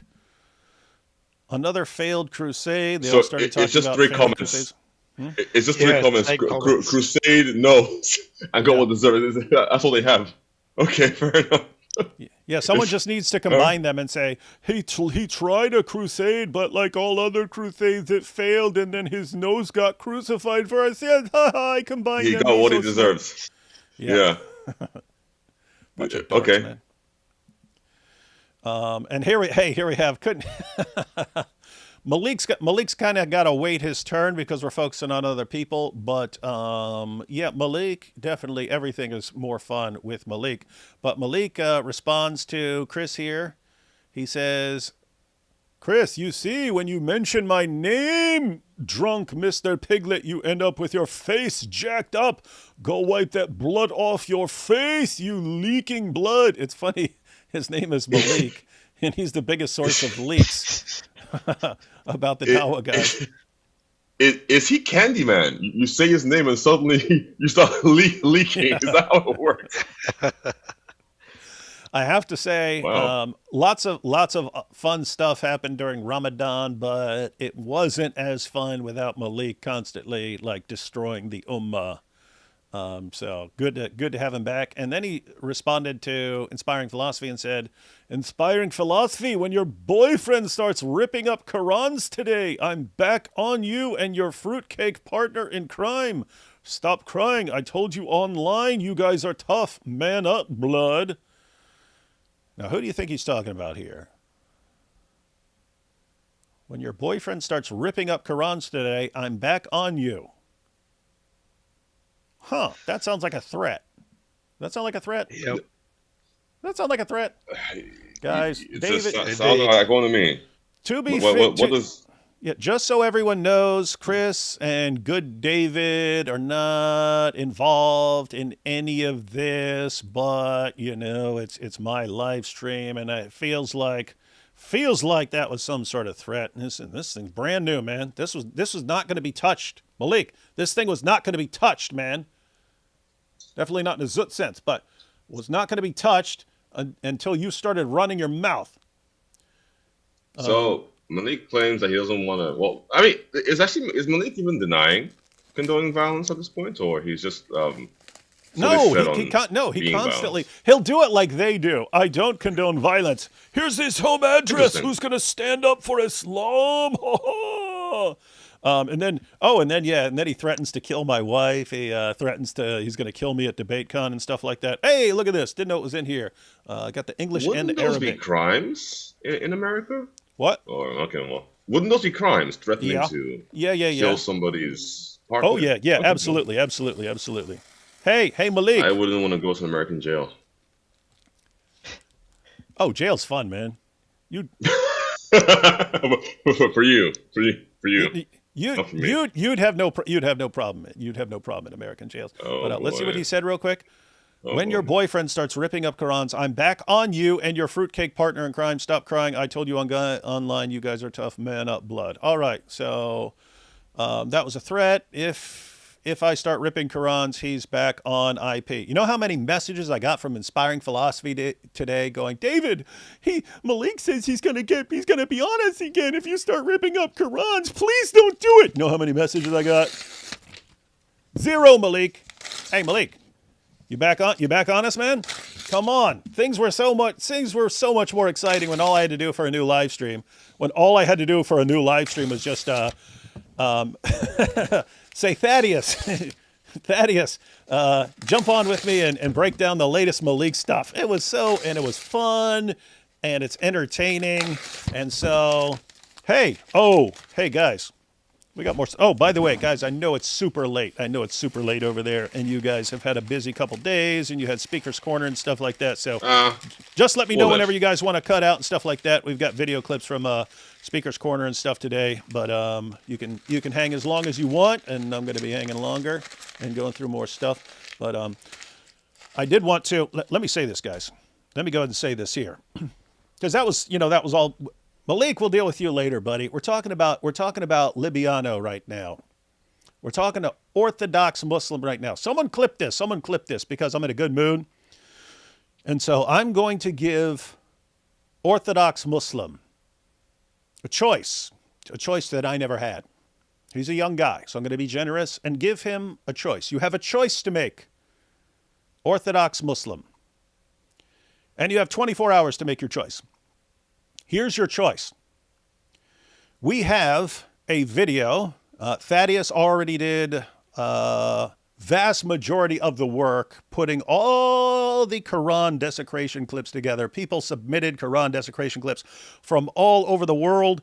I'm a pretty creative dude when it comes to stuff like that, and people came up with stuff I would have never thought of in a million years, and a couple of them were so insanely messed up that we won't actually show them. And when you see the ones we actually show, you can imagine how much worse some of them must have been if we're not actually showing some of them.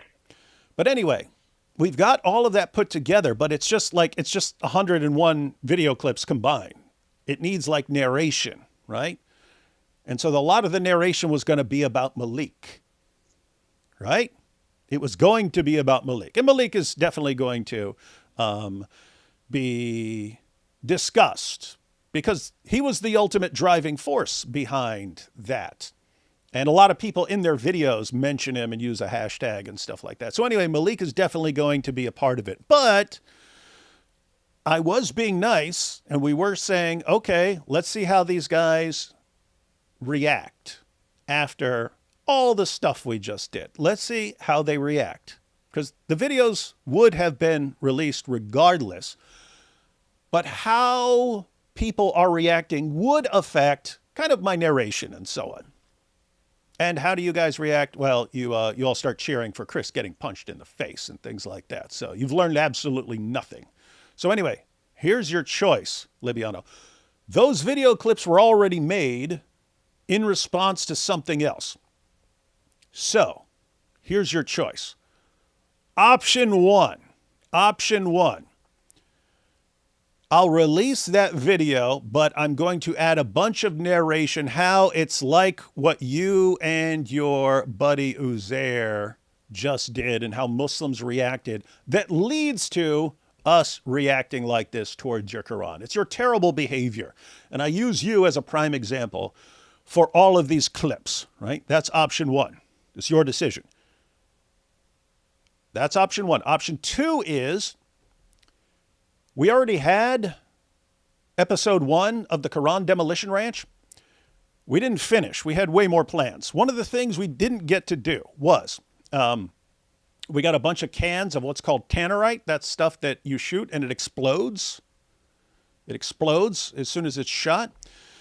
So they come in these round cans, right? And so we got the drill attachment to drill holes that are in the Quran that are the exact same size as the tannerite canisters.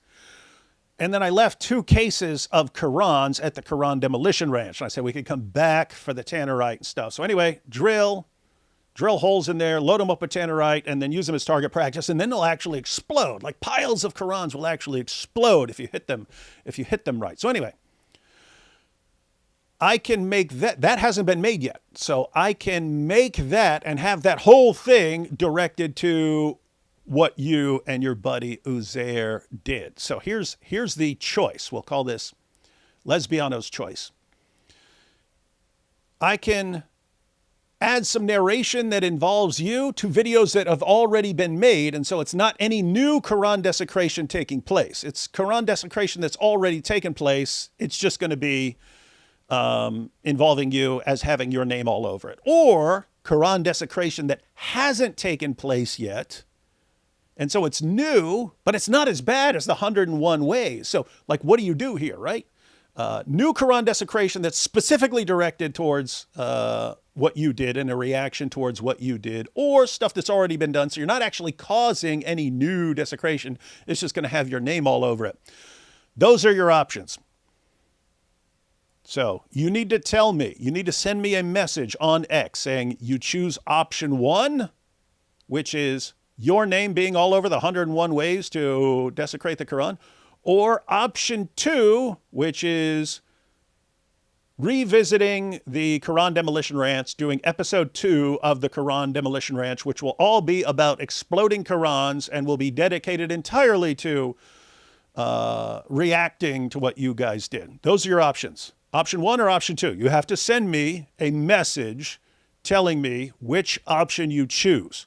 Because if I do not have an answer within 24 hours, and it is 9:54 p.m. Eastern Time, if I do not have an answer within 24 hours, I will interpret that as you wanting me to do both of them.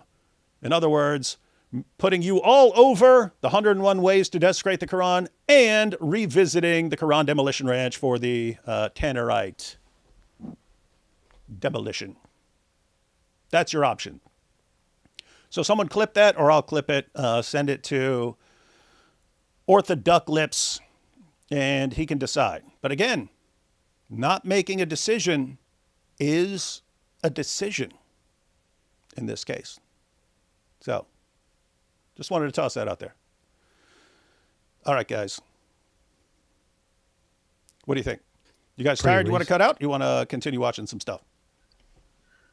There is some updates. So that was everything from 2 days ago now, from our perspective. So we went there. We sat to speak to Libiano. He had told us that he had issued a challenge, right? Again, he wants to be God Logic. Come and debate me. And actually, I think, interestingly, I don't think he fully announced very publicly that he was coming over. But anyway, he made it public by going on a live stream. So it's interesting that when people come to challenge him, he's not interested in doing so if he doesn't have the ability to mute you while you're talking to him like he does on his channel or on TikTok. So that's the first thing. He isn't used to in-person debates. He's only used to online debates. So ultimately, it makes him a bit of a very weak, not very versatile debater. I suspect, the second thing then is we were told to come to Speaker's Corner. Because we were expecting Ali Dawa to be there. Because if we were men, we had to be there to showcase our manhood or whatever the case is. No Diddy. But then also when we came to the corner, there was no DuckLips, there was no Diddy Dawa, and there were no legion of guys who were going to come over and show their force, as they said in the comments. So people are just couch potatoes sitting behind the screen, not really willing to put words behind their actions.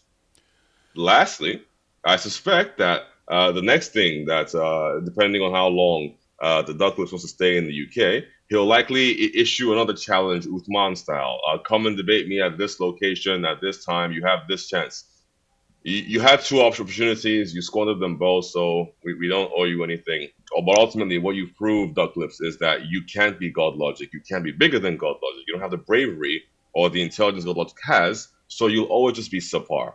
So keep trying to copy him, but you'll always come up, unfortunately, short and missing in your ability to actually effectively do your dawah. So just stick to your online discussions where you mute people and stuff. That's your bread and butter. Let that be your legacy. But never can you claim that you are a top debater if you couldn't even handle 2 guys coming to talk to you about something that apparently you already have answers for. Wait a minute. Are you saying I can't handle 2 guys? I can prove you wrong. Oh, no. Oh, and the very last thing is monologue. He was happy to show up to Pastor David Lynn in Dundas Square in Toronto. when Pastor David Lynn didn't even know he was coming. He was happy. He was excited. But somehow, when we do that exact same thing to you, you're suddenly unhappy. Okay. Weird stuff, right? Like someone's doing something out in the street. Hey, I want to be there. I want to be there to confront him. Oh, no, they're coming at me. Oh, why are they so violent and talking to me and stuff? Who is this? Is begging you to rip another page just for him this time before you go. I wasn't going to, but if someone's begging me. Okay, there you go. Right? Malik, Malik, look what you've unleashed. Look what you've unleashed. All right, so let me see. The clips from earlier that were being referenced. What do we have here?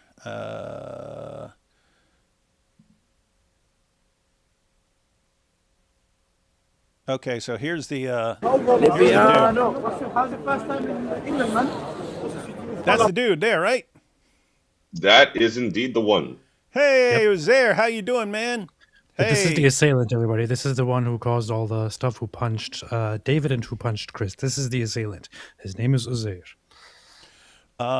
And almost didn't recognize him without his hood over his face and stuff. Sad part is you can recognize him from every other little detail, and he was standing there a bunch of the time. It's not my first time in the UK. Sorry, in London. Yeah, it's beautiful. Proper. Beautiful. Proper. You know, the worst part was going to Slough, though. That's the worst part. For everyone watching, Slough is the best town. Tell him right there. Slough is the best town. Slough has the best bourbon in England. That's it. Yeah, I got my trim in. Guys, what's up with Slough? I never heard of it before this. Is that a popular place, or is it a tiny little place, or what? It's just a place. It's not. I don't think it's premier for any reason. It's just, Slough. It's Slough. Oh, man. I think this is where in America.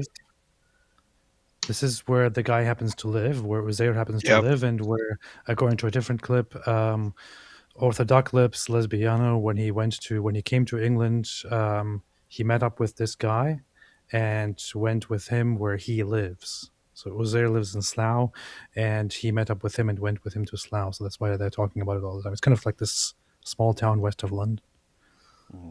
Hey, don't do this, man. Uncle, don't do this. West London, man. Outside of West London. Slough, man. And by the way, notice Baldy there in the purple. So he knows who this guy is the entire time. He knows who he is when he throws a punch. He's been hanging out with him all day. Yeah, and the guy in black next to Ducklips claimed not to know who the guy was. So one of our cameramen asked that guy, who was one of the people trying to pull me away from holding down the assailant, why are you helping him? And the guy's response was, I don't know him. But it seems that they do know each other. Because they're here talking to each other. Yeah. If I didn't know better, which I don't, I might think all these guys are compulsive liars. I'm from there. Oh, just the area. It's just the best area. He brought me to Slough. I came to London right away. He brought me to Slough, man. There's nothing. Yeah. And guys, they also mentioned in the video that they met in Morocco, and I think one of them goes, "Oh, they're from Nikah." And they're like, "Oh, yeah, you got us," something along those lines. But you guys can all check it out over there. And then there was, let's see, he mentions that's where he got his haircut, right? Mm-hmm. And all that. We even have that information. Mm-hmm. Yeah, we know the barber. We could go get our, well, I can't, I'm not allowed in the country, but AP can go get his hair cut there if he wanted to. Chris and David could go get their hair cut, because now we know the best barber in Slough. I wouldn't be caught dead there. I have no interest in getting that kind of haircut. Ouch.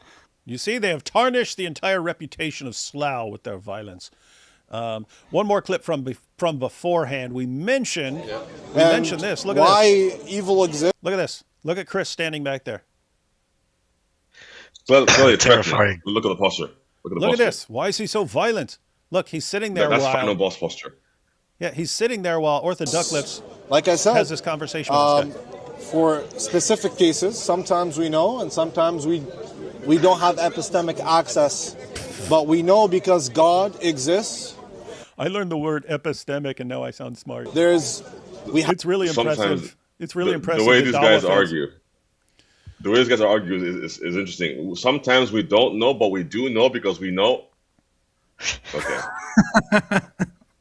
Well, it's funny because I mean, he's better than Ali Dawa in that he is.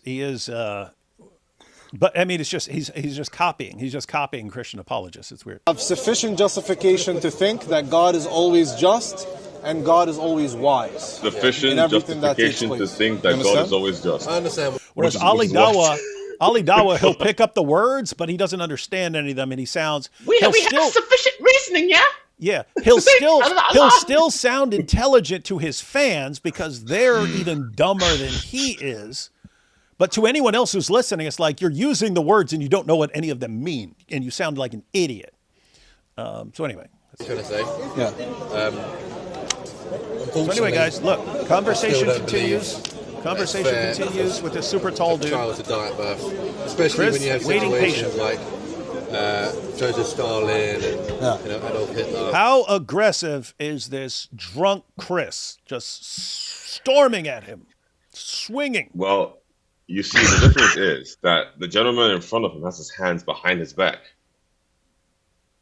That's why the bodyguard is safe to be 5 feet away. If his hands were in his pockets, this guy would have got clocked. You know, for you to say we got Chris maybe waiting that you don't know the reasoning behind now it. he's texting on his phone. What's he texting? Oh, they think I'm being calm, but I'm about to get super violent. It's about to be a bloodbath. This will be a great massacre. Maybe because he's had a history of doing good things and whatnot, that we should just be okay with it. Unfortunately, I don't agree with it because there could be a whole. Hey, look, and there's David. There's David back there. And that's why Ali Dawa comes in because he's like, oh no. Oh no! Here. What is we gonna do now? Yeah, let me break out the shapes. Let me break out the shapes. Let's be honest, I forgot my shapes. Oh no! Now what we gonna do? Yeah, that's what we are. Look, Ali Dawa. I lend some money to or whatnot, and then I could, maybe steal this gentleman's wallet or something like that. So, unfortunately, this to me. Yeah, I mean, listen, if you feel that way, that's fine. But again, as long as there's no logical issue that you could present, then I guess the argument just won't be successful. Yeah. You know what I mean? That's it. Well, I appreciate the conversation. Thank you so much, man. Good to see you. What's your name? AJ. George. Nice to meet you. Good to see you. Nice to meet you. Thank you. Clowns from Speaker's Corner here. Oh, that's fine. Clowns from Speaker's Corner here. What? Why do you start with insults? Why are you running? Which one do you Who's running? There we go. Who's And running? they step in. I'm right here. And Chris I'm right steps in. here. Are you gonna step up to me? What's this? Whoa. No, don't get close. Oh, so that's when the guy pushed Chris back, even though his hands were in his pocket and he has this giant backpack on. Wow. So he said it was fine that the Speaker's Corner guys were there, and then the second they come, it just automatically converge like flies on Isn't that interesting? Chris just steps up. Hey, why are you running? And then all of a sudden, mob mentality. What's going on? Yeah. Don't get close. Where's Fat Boy here? Don't get close. Don't get close. Why is the guy so? What should you do? Stay far away? Yeah, you can't walk up and talk to someone. And he said it was fine that we were there. Why did he become so violent? Oh, look. Hey, look who it is. Who?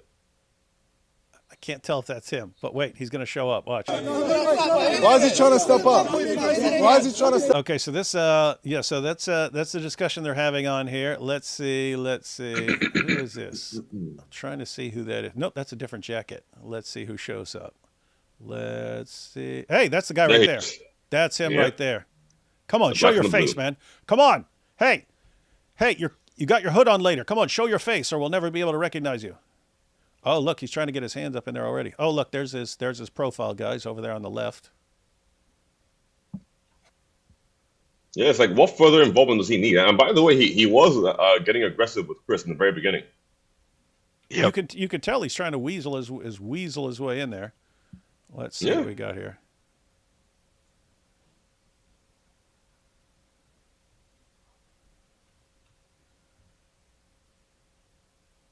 Hey, he's got a camera angle too.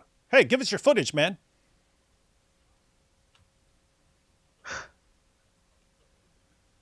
He's kind of blocking the camera half the time. Dude, that's your boy's camera you're blocking. And come on, show your face, dude. Ooh, look how angry Chris is. Look at the hostility, the anger of say Shaitan was in his eyes. That's the declaration of war. Come on, man. You're not going to show your face?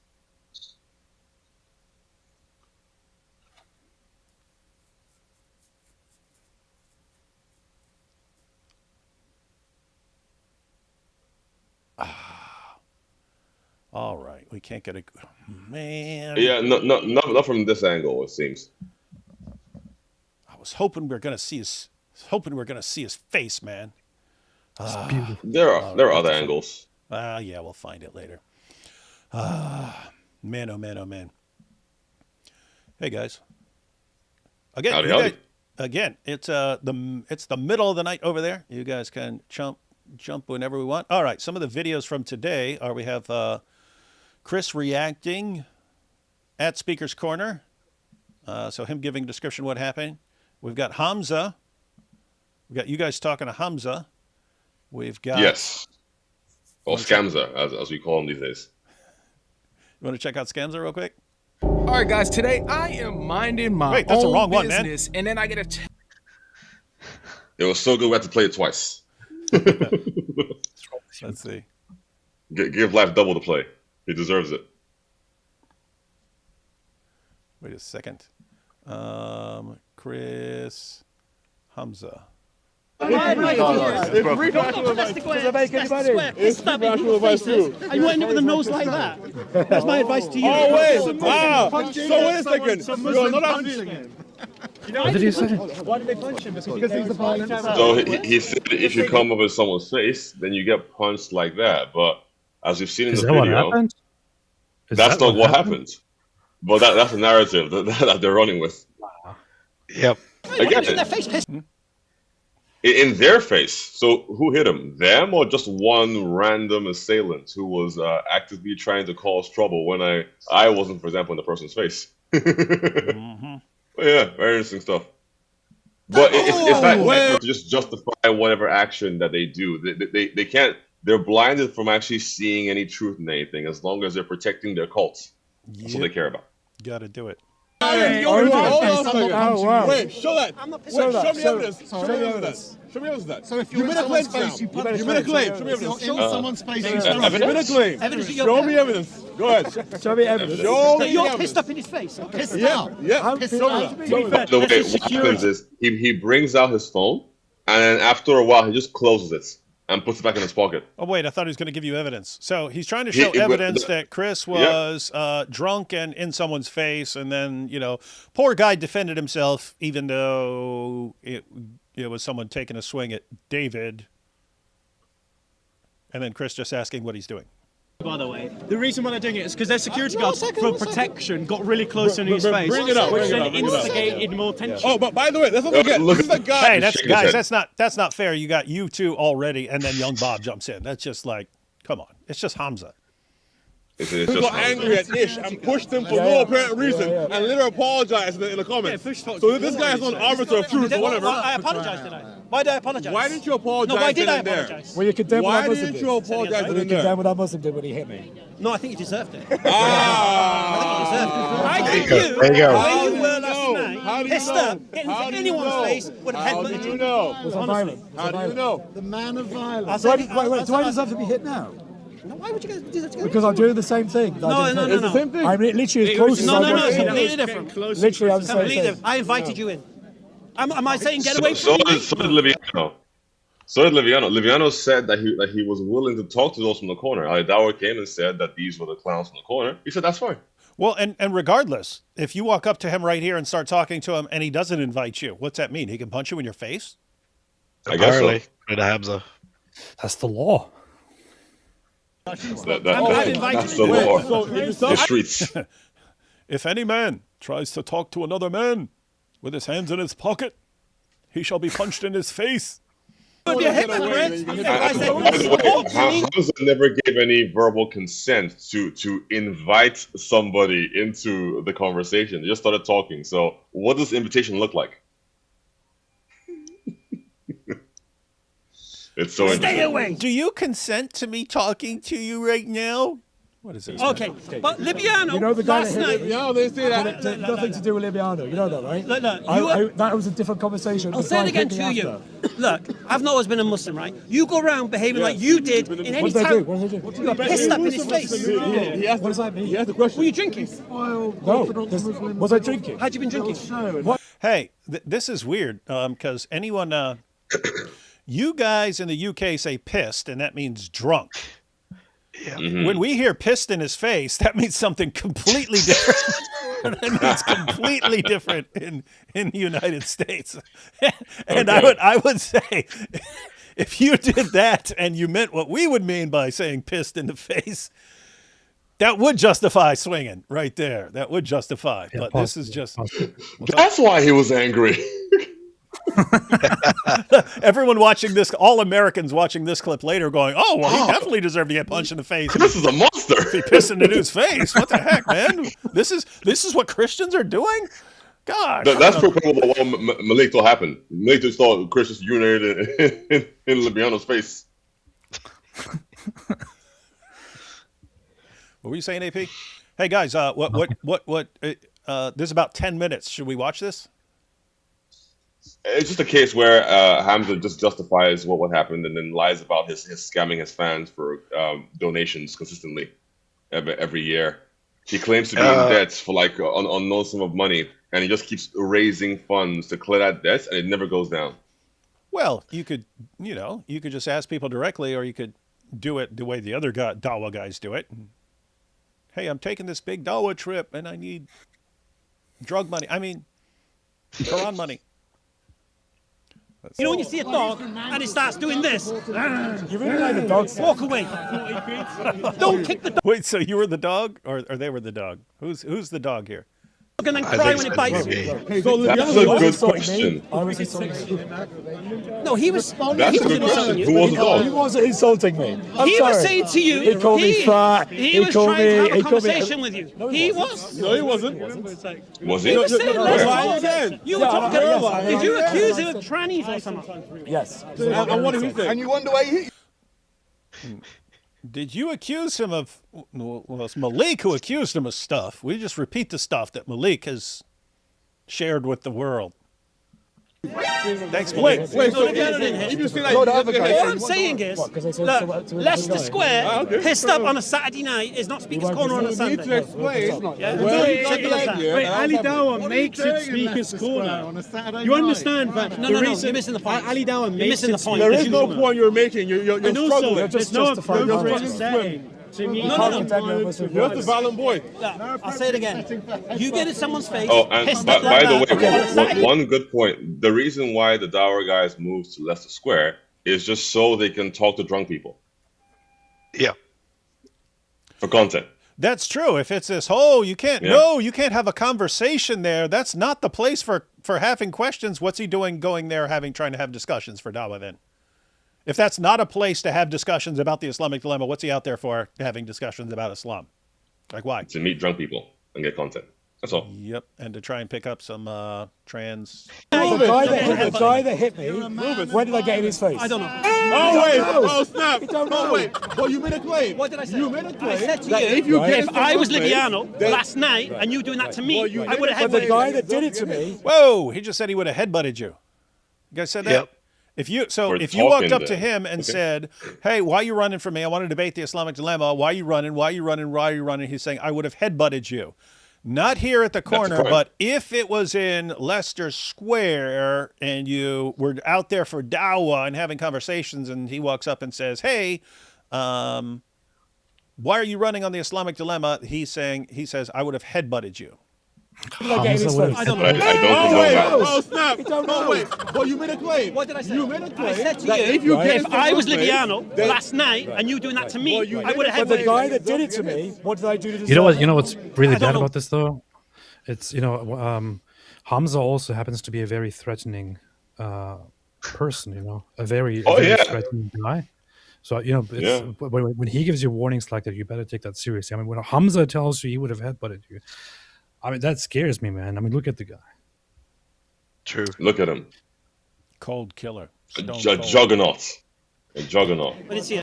So then what are you making a claim for? You don't even know what you're talking about. All I know is you were pissed off on a Saturday night. Quickly interject here to make some important. Say it, because Muslims have nothing else to say. No. You're the guy. Yeah, because they attack Muslims. You're crying because you're in debt. Wins to everybody. You go to debt and you cry about it. You win to everybody. Give me an example. I mean, think about this. So the guy took a swing twice at David. Look at the people on the camera here. Guy took a swing twice at David. Guy punched Chris in the face. Young Bob here gets beat up all the time by these guys. It's his fault. And it's everyone else's fault, and it's not Islam. If a dog's growling, don't kick it. I guess we're kicking growling dogs by the analogy. Okay, so very quickly, right? Here's the video from Hamza, and Hamza is telling you about his fundraising. I'm still trying to figure out where Ali Dawa and Orthodox Muslim are. They promised they'd be here, and they said you're not a real man if you don't show up. It says Salam Alaikum. I hope you're all well. I have created this fundraiser to help me climb out of debts. The debt hole I find myself in. The debt has become a huge wall in front of Does anyone want to climb into my debt hole? me, taking my attention away from what I aim to achieve for my channel. Nothing. My total debt is 50K. I believe raising half of that in this fundraiser will facilitate and enable me to achieve my dream of working. Oh, you're trying to get me to headbutt you. I'm trying to get me to headbutt you. My way out and freeing myself from this debt. Alhamdulillah. He said raising half, Wait. What was and his then he dream? raised the full amounts. What was his dream? Getting out of debt. Getting out of work debt. to get out of debt. What job doing?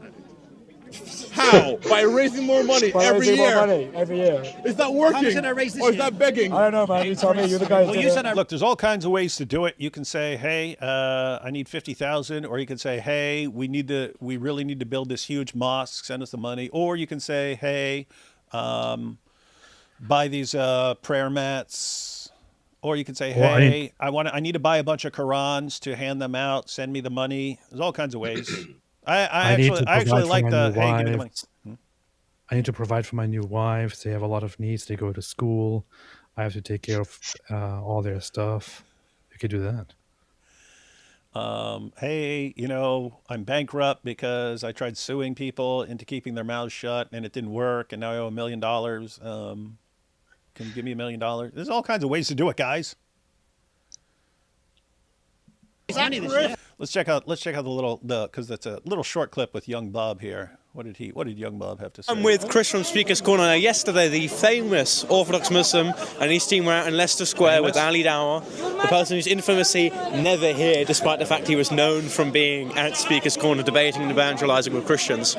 And this speaker's through for someone who wasn't there. I saw that allegedly he got punched in the face by one of the members of his team or a Muslim that was allegedly embracing the fact he was doing Dawa in this country. So what actually happened? All right. So Bob, I was at Leicester Square. Libiano, also known as Orthodox Muslim, he was there. He was giving his Dawa. So I went there along with other Christians to have a peaceful discussion. We didn't go there to be violent or to attack anyone or to provoke anything. We went there to challenge him. I wanted to challenge him on the Islamic dilemma. You have to forgive me, Bob. My voice is dying, which is why it's going down. But we went there and immediately tensions were raised. He could, I don't know what was wrong with him, but he did not want to talk with me. And there were Muslims around him, his bodyguards. He had like 3 bodyguards, and they were like, "Let's doing all this sort of stuff." I'm sure you're familiar. And there was this one Muslim, and I saw his face. That's what's funny. Young Bob's like, been there, been there, been there, been there, been there. I feel your pain. And he was giving the old, "I'm going to beat you up, I'm going to do X, Y, Z." But we didn't think anything of it, we just ignored him. We didn't want violence. But then later on, he masks himself. He then goes up to David and he does something to him. And then I see like the end result of that. And I turn to him and I say, "What are you doing?" And then you'll see on the video footage that's out there, it's on different channels. I walk up to him, he walks up to me, and he hits me straight in the nose. And this is just meant to be evangelization. You know, the Islamic Dharma, for those who don't know, is this idea the Quran affirms the validity and authenticity and the preservation of both the Torah and Injil. And this man, who's coming here in our country as a guest, trying to evangelize people into the foreign religion of Islam, and one of his guys stuck him in the face. Trying to evangelize people into the foreign religion of Islam. Young Bob's funny, man. Foreign religion of Islam, and one of his guys stuck him in the face. Now, what's the immediate response? Because I saw that Libiano said, "I'm sorry, not sorry, but rather we don't do violence," you know. Yeah, Bolt, they just say that for technical purposes. If it ever goes to court or something, they go, "Look, we said we don't condone violence." Do violence. Yeah, that's a load of nonsense. So the guy who did it, we have his face, we've seen his face, we've identified him as being someone who's been on Libiano streams before. So we know he's associated with Libiano. Libiano considers him a friend. They even went to the same barbers together, apparently, got their hair cut. So Libiano... Can we go get our hair done together? That would be so cool. Hey, guys, look at me. I'm getting my hair done with Libiano. For life. Libiano not only failed to condemn him, but you can see him actively talking with him and seemingly encouraging him after him had hit me. So, well, thank you so much for coming on for the interview. That's Chris at Speaker's Corner, everyone. Now, I'm mostly focused on politics, but it ties in quite nicely. I think, you know, everyone has the liberty to do whatever they want, but personally, you shouldn't get into someone's face just simply because they disagree with you, or even punch them. So it's a good sign that our good friends at islamdown.com are doing great in terms of grifting and being violent. But thanks for everyone for tuning in. God bless. Godspeed. Oh, I'm glad Young Bum's on our side, man. Yeah, very much so. Oh, crazy stuff, crazy stuff. Again, I don't want to keep you guys, but you can stay here. You can stay here for 5 hours for all I care. I wanted to check out some super chats, but what are you guys thinking? How do I get rid of these guys? I mean, sure, go for it. I was just gonna say something like one final thing, and then I can just bow out if I need to. But it's just a case of my prediction for the remainder of Libiano's trip is going to be highly unsuccessful. He's not going to be able to gain the kind of audience that he wants, because ultimately people want to see debates. They want to see you get challenged. They want to see you give compelling answers. And going to Leicester Square and talking to drunk people on the weekend isn't going to give them that. So in the same way that God Logic comes here and isn't afraid to go anywhere, any of the popular spots, Libiano will try the same thing, but he's missed his opportunity. Speaker's Corner was going to be a big draw, and unfortunately he couldn't muster the courage to come over, so it's over. Trip wasted. Yeah, and you could compare that again, like God Logic, right? So Libiano comes to the UK. When any of the Speaker's Corner regulars goes up to him, he doesn't want to touch it, right? God Logic comes over from the US. What happens when the Speaker's Corner, like Ali Dawa, come up to him? He's ready. He's ready. But what just happened with Libiano, it's the same thing we've been saying for several years now. Dawa used to be geared towards persuading non-Muslims. That's what it was geared towards. Hey, we're trying to make a compelling case to you guys. Then once you started having the avalanche of apostasy, it just shifted to trying to impress Muslims, right? Trying to impress Muslims and show them that Islam is really strong. And that's when you got all the chest thumping, oh, we're humiliating them, which is repulsive to most people outside of Islam. They're like, what is this caveman nonsense, man? What is this idiotic caveman nonsense? And so Libiano is like just yesterday's exhibit of this. He's doing something. He's totally backing down. He looks like a coward. And he's got his guy thugging out and punching people in the face. And look at his fans. Yeah, he got what he deserved. Who is that? That's people who are already convinced and already stupid and brainwashed.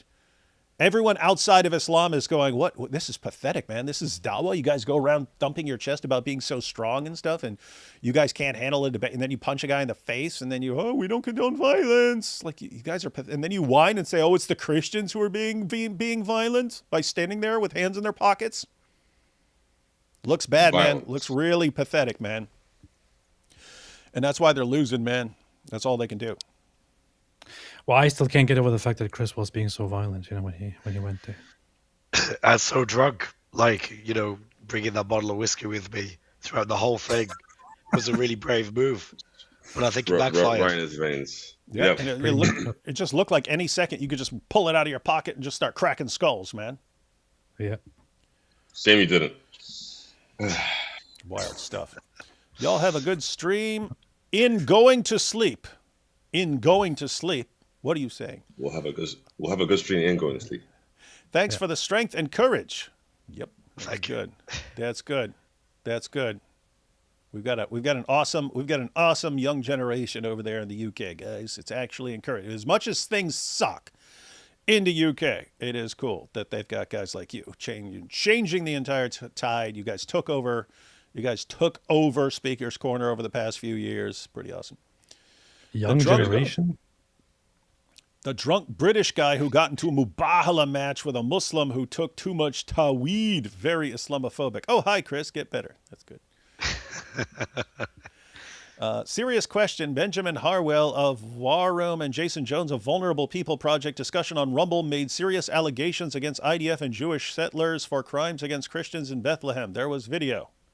Might be relevant for some other time. Ebony wood and ivory wood. There you go. You guys are all probably too young to even know what that's talking about. Ebony and ivory. Hoping your Israel context can clarify situation. I don't know what you'd clarify. If someone does some messed up stuff, then they did some messed up stuff, and they should be punished accordingly. Yeah. David, could you please make a post or video in support of Candid with Lubna? She's been doxxed by extremists again and in a bad situation. She doesn't want to do GoFundMe again, but has buy a coffee. She took all her stuff down, so I don't even know what to do in those situations. If someone takes all their stuff down, it's kind of like they don't want to draw attention to themselves. So do you then say, hey, everyone, King of the Islamophobes is speaking out for her? I don't know. In other words, yeah, if she needs anything from us, and we're happy to help, but she should, contact us and tell us what she actually wants to happen. Everybody has plans until they get hit, Mike Tyson, but Chris just keeps going. Yeah. That's the other thing. Like, they really think, haha, we punched him in the face. It's like, you just gave Chris more street cred. That helps him, and you guys look like a bunch of sniveling little crybabies who can't handle an argument. IDF shuts down Church of Holy Sepulchre. Comments? Didn't they close all the main holy sites in the old city because they're dropping bombs, AP? What is this? That was the whole outrage of today. Was this fake outrage of today? So what happened is that the cardinal in Jerusalem, Pizzaballa, he wanted to go and with several priests do the mass. They can't do it with the public because all public in all places of worship is currently not allowed to gather. But he himself, with a few priests, wanted to go, and apparently the police there said, "Sorry, you can't do it." And he didn't even argue with them. He just said, "Okay, all right," and went away. And then when he was asked what happened, he just said it, and then the media just started spreading it in this very, very scandalous way.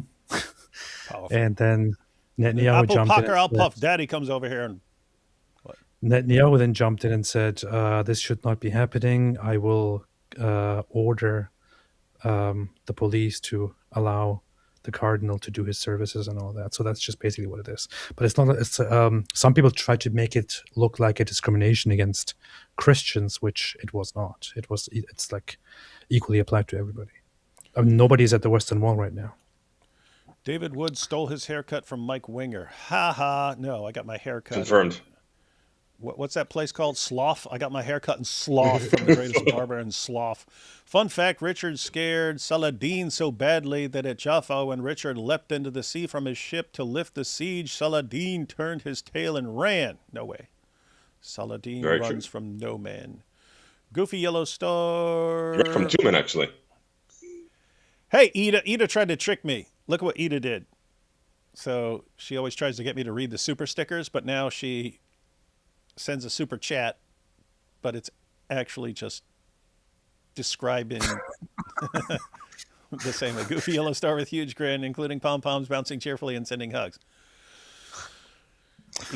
Ida's whole life is tricking me. A coin with a star. These are super stickers. A red heart. See, now I just read them because I was used to reading the super sticker. Okay, that was teamwork there. Was Chris cut by his nasty, overgrown fingernails? Did that guy have nasty fingernails? What was probably. it? That's what I would wonder. Like, what actually cut you? Because you can hit someone just right, and stuff like that. But it would like unless it's a really solid punch that cuts you, normally be a ring or I was thinking a ring. Ring, or it could be fingernails. It didn't feel there was painful enough for it to be a ring though. Like it just felt like being clipped by something. There was a guy who kept a long, and he would tap his fingernail to make it stronger and stuff like this, and he kept this long fingernail in jail, and we always wondered what it was for. And he got into a fight, and he just jabs a dude right in the face, and the blood starts gushing. Classic. Prison. That was jail. I ran to America. Jail. Yeah, I ran to America. You see, lol. Glad you're okay, guys. Oh, it's him. It's I don't know if you saw the profile picture was of our assailants. Oh, there he is. Oh, yeah, there he goes. Okay, that makes sense. I ran to America. You see, lol. Glad you guys. Yeah, we're gonna make that guy famous. Saw the question if Frank Turek would follow Islam if it was true in a previous stream. Even if Islam were true, you couldn't trust Allah because he's a deceiver. This is a massive problem for Islam. It does make things very difficult, guys. Yep. Like, what could you possibly mean about Islam proving it's true? Find a 50-page book titled A Conversation with Superintelligence by Jim Duane Burns Jr. is free with Kindle Unlimited. It will improve all religions and produce a mass exodus from Islam. Conversation with Superintelligence. No. The only thing going for that right now is you said 50 pages, which is about my attention span. Thank you, Chris. And good David, never stop. Never stop, never stopping, guys. Good David. Good one. Since Allah is the best of deceivers, following Islam could be the only thing that gets you into hell in Islam. That would be the ultimate deception. That would be a pretty slick move.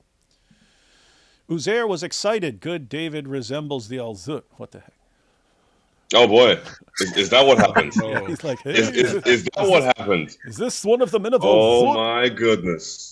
So in unconsciously, Zut's always in the back of their minds. Wow. Maybe that's what happened. I didn't see Chris urinating everywhere. Not drunk. No, what actually happened? What actually happened is that he's gay for Muhammad, and he saw you, and he thought of the Al-Zut, so he got jealous because of what the Al-Zut did to Muhammad, or what Muhammad did with them. It's because he is gay for Muhammad, so he decided to attack. I do not identify as the Al-Zut. I'm sorry. Hey guys, here's what's weird. See, UK pubs in the UK, they don't have restrooms, so everyone just goes and pees out in the alley. Whereas in America, these places have restrooms to avoid that from happening. But I remember walking through the UK in the night, and it's like there was an actual little stream of urine flowing out of the alley. It's like running down the alley and then like into the road and stuff like that, of people just going out there taking a leak. I'm like, wouldn't it be better just to have restrooms in your places, man? Anyway. That's why you guys lost the war against us multiple times. Saying Chris is drunk is meant to be. Saying Chris is drunk is meant to be derogatory because Christians aren't forbidden to drink. It's also a tactic so that they can save face with their Muslim followers after Chris got attacked. That is, in their defense, I do the same thing with Muslims when they say something stupid on X. I go, "Are you drunk?" And I'll say, "Are you drunk during urine? Are you drunk during Ramadan, dude?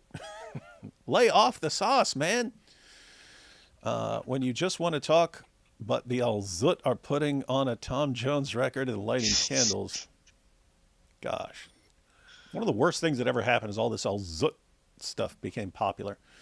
Zutzair, calling him Zutzair instead of Zutzair, got tired of OrthoDuckLips Zut passage, so decided to use it. What the heck is wrong with people, man?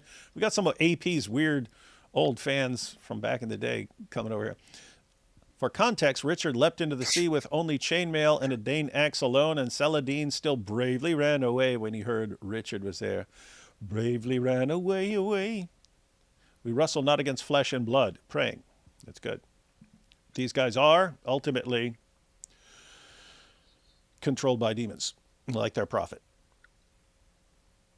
So, such a peaceful religion, they can't handle a simple difference of opinion without trying to intimidate you. Then they cry victim. What a bunch of brainlets. That's what I mean. It's like, if you were tough, okay, be tough and show how tough you are. Or if you're weak and scared, just be weak and scared. They want it both ways. They want, oh, we'll humiliate you. Hey, look, I'm being oppressed. I'm being oppressed. It's like pathetic, man.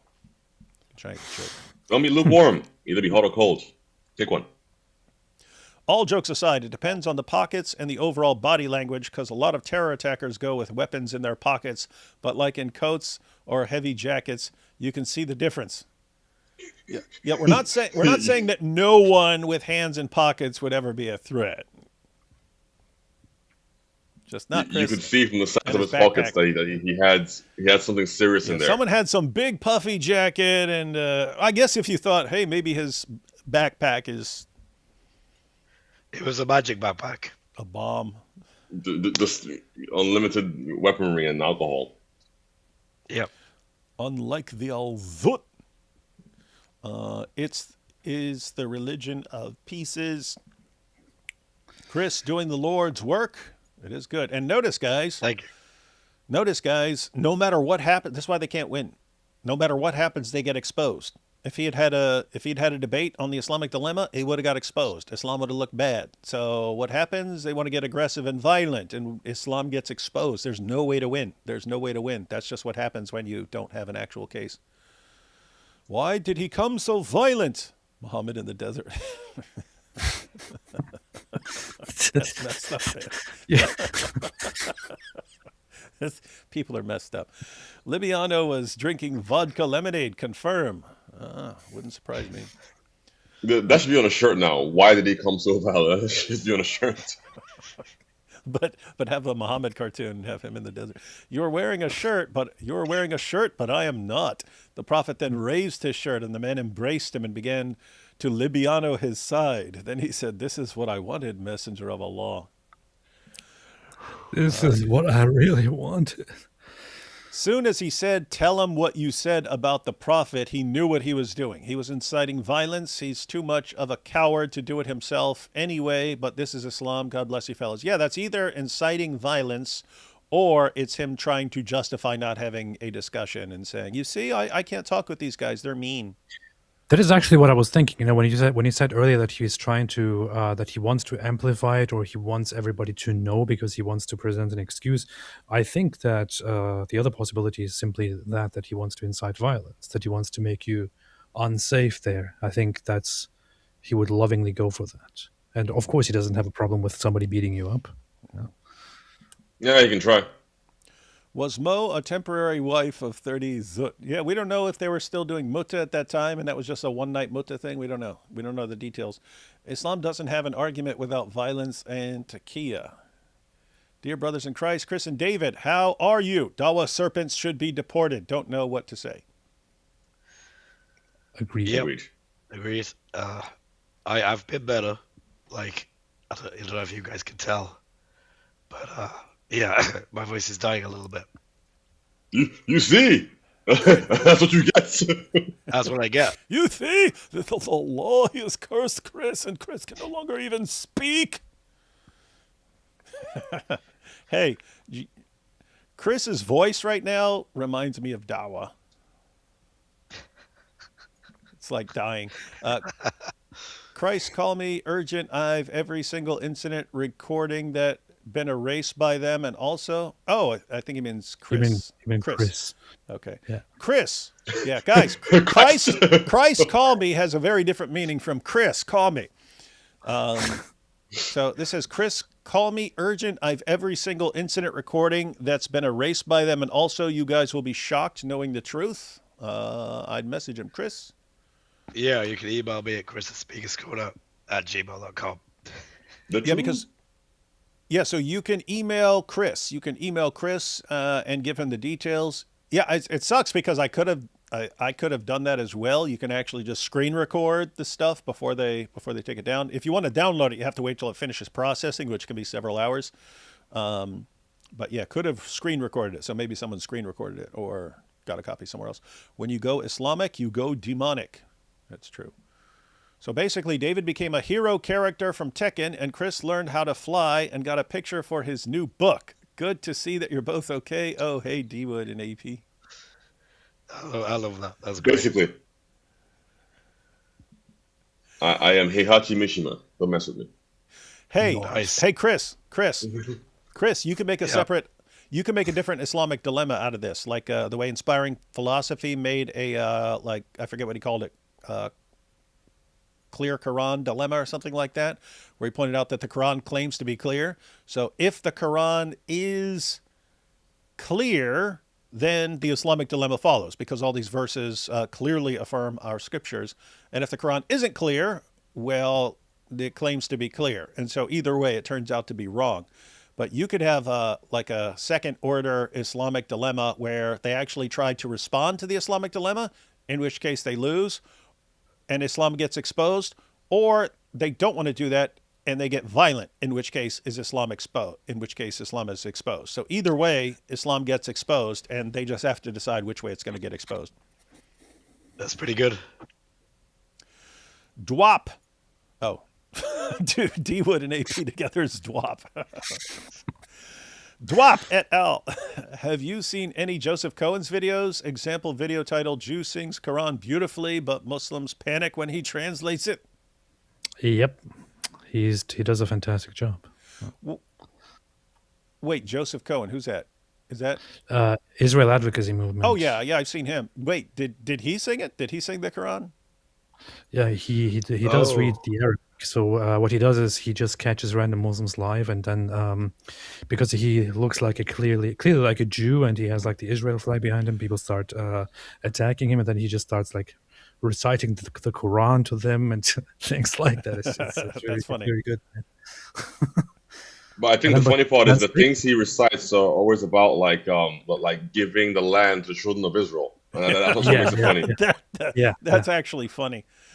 That again reminds me of Usama Dakdok. He talks about he'll hear these people in the West. Oh, the Quran sounds just so beautiful. He goes, oh really, like this? And he'll start reciting. They'll go, yeah, like that. And he'll go, yeah, I just said I want to slit your throat and drink the blood as it comes out of your throat. And you're sitting here talking about how great it sounds. And that helps get the point across. Yeah. So what Joseph does is he then starts winning them over with like, hey, you want me to recite Quran to you? And they're like, yeah, go ahead, come on, do it. So then he recites. A Jew reciting the Quran. Mashallah, Mashallah, brother. beautiful. Yes. And he's like, well, you know what that means? You know what it says in that passage? And then he translates it to them, and then they're shocked. So he does that kind of stuff. It's pretty good. That's smart. That's creative stuff. Yeah. Libiano. People are weird. Muslims often seem to be trying to hold themselves back from hitting others during talks. It is like they have this urge to kill. It is from the devil. Pretty straightforward. First cousin marriage will do that to your brain. Yes, it will.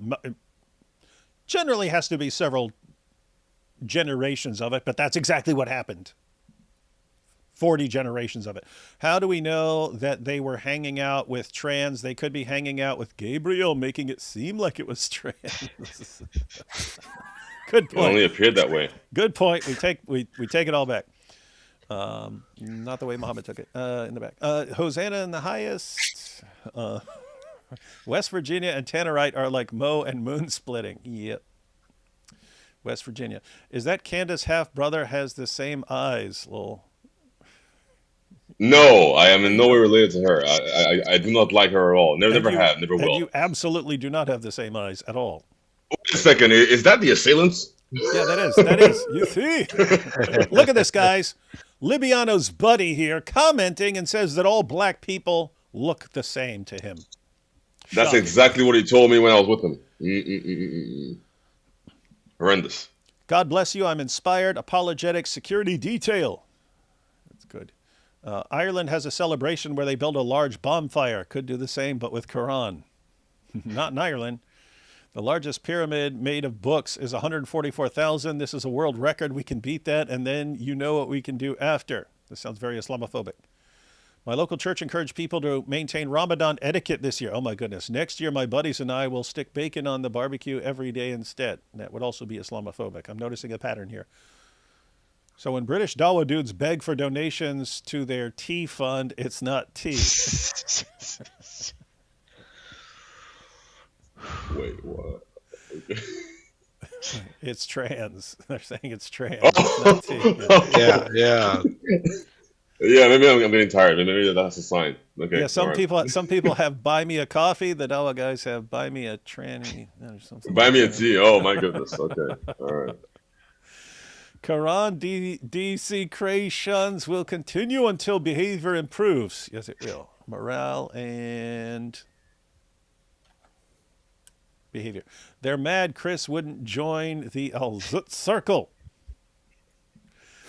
Am I the only one here who noticed OrthoDuckLips chose to do Dawa in front of Magic Mike Live? No, I didn't see that in the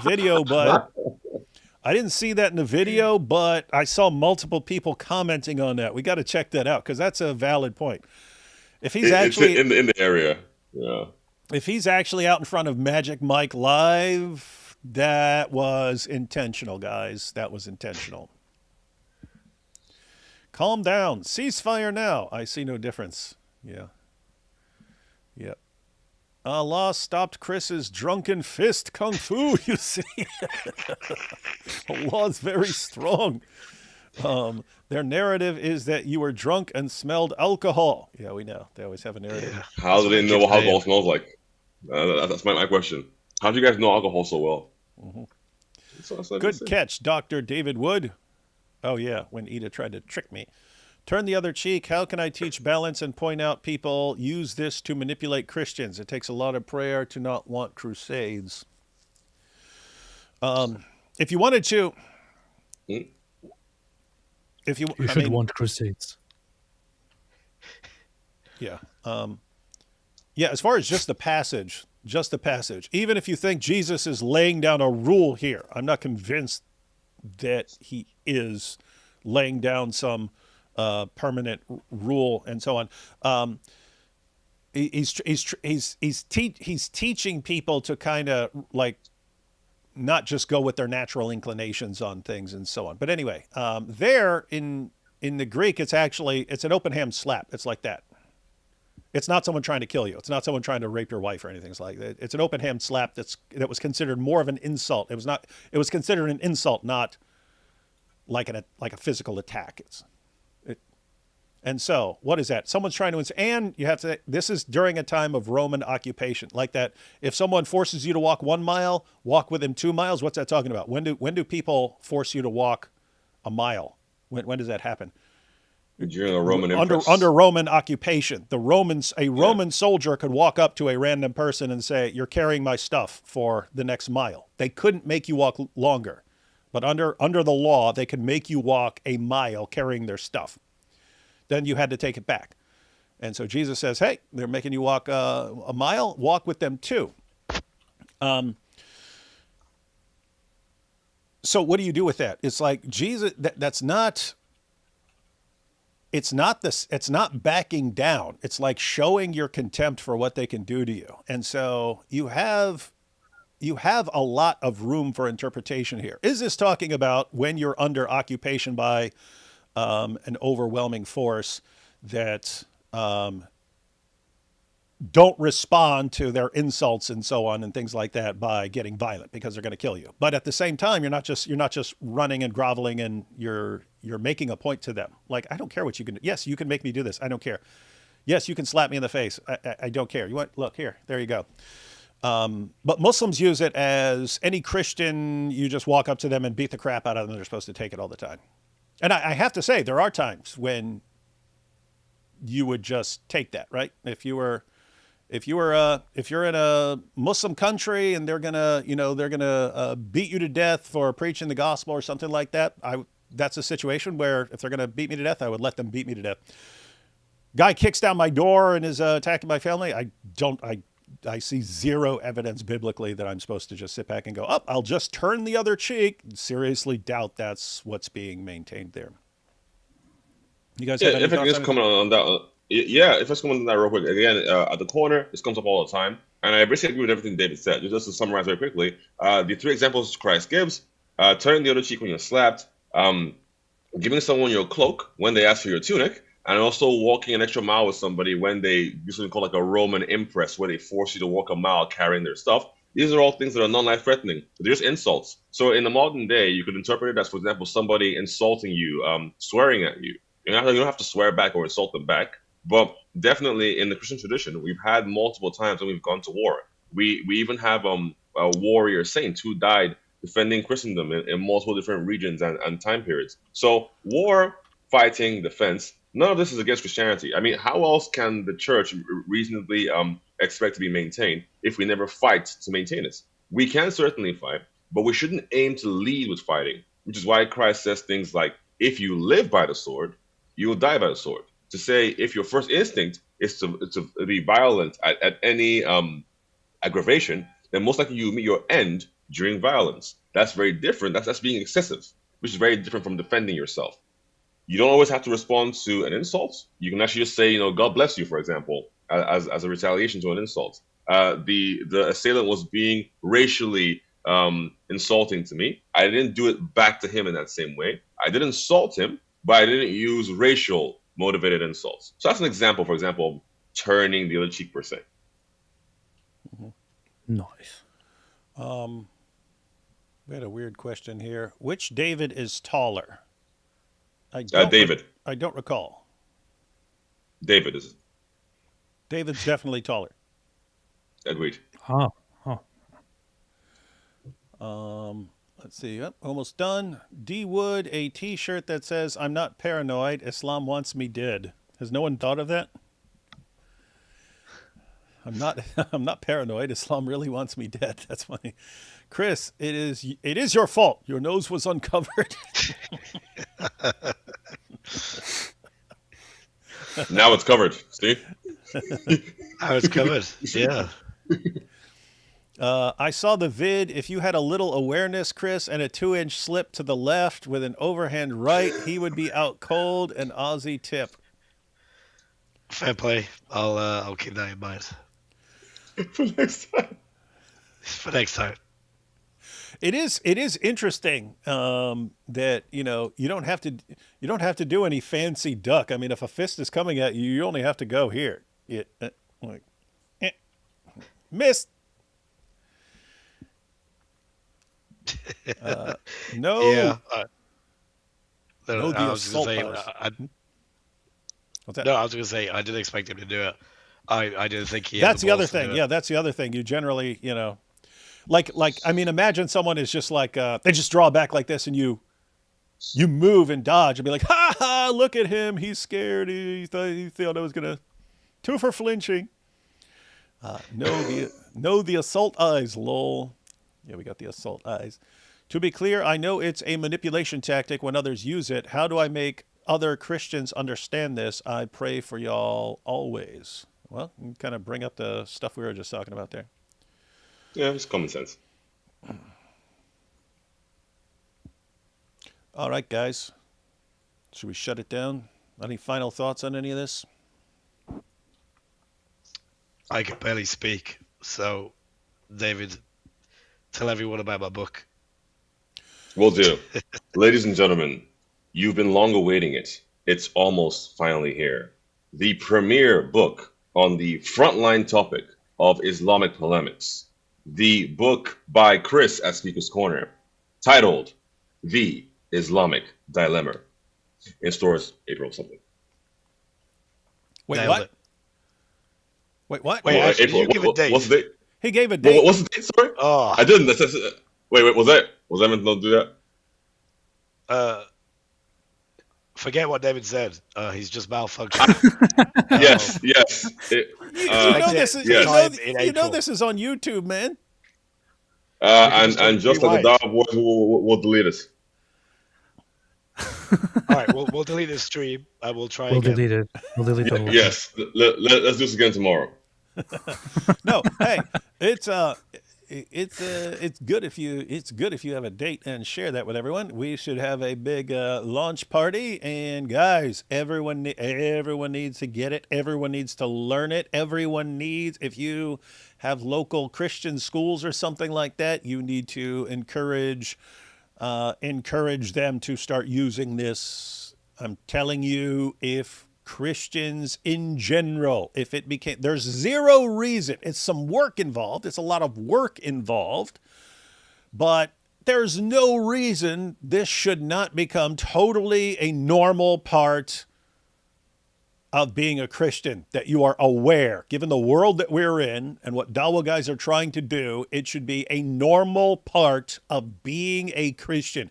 It should be a part of Christian discipleship to know how to use the Islamic dilemma when the Dawa guys come along. And if you do that, Dawa is done. There is no more Dawa.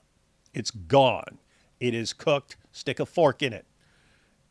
I mentioned there is some work required. There is some work required. So get the book, do the work, and you win. Anything else, David, to before we take off? Any other thoughts on anything? Dawa came to the UK, and the UK is an interesting area for as many issues as we like, actually. This is a premier hotspot, actually, for like religious conversation. Things come here, so you either like live or die. So actually, it doesn't seem that so far Dawa has actually made a significant foothold from America into the UK. But on the other hand, Christian Dawa has been very successful. Whenever we come over, we see like a massive uptick in engagements when those things occur. But the same thing can be said for the Dawa boys. In fact, D-Wood, at some point, we had the Muslim cowboy in Speaker's Corner last year. I went to go and debate him. He ignored me.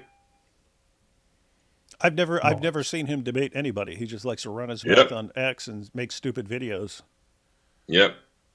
So that's actually a good representation of Dawa, but that's standard now. We only want to talk to people who are in a complete place of ignorance. That's Dawa. AP, final thoughts on all this stuff, man? Yes. There you have it, guys. Nailed it. No, no. Hey, check it out. BBC report. Once again. BBC report. Christian's nose assaults Muslim fist. Christian thrown in prison. No, once again, on behalf of everybody, thanks for doing this, guys. Good, David and Chris. Nice job. Also great that you guys are always there, dealing with these people. Standing your ground. It's quite inspiring and very, very nice and very good. And lots of people are praying for you. And yeah, we can't wait to see the outcome of the book. Once it's there, everybody will have it. Unlike David, you're actually putting it out there. So that's very, very good, Chris. Thank you, AP.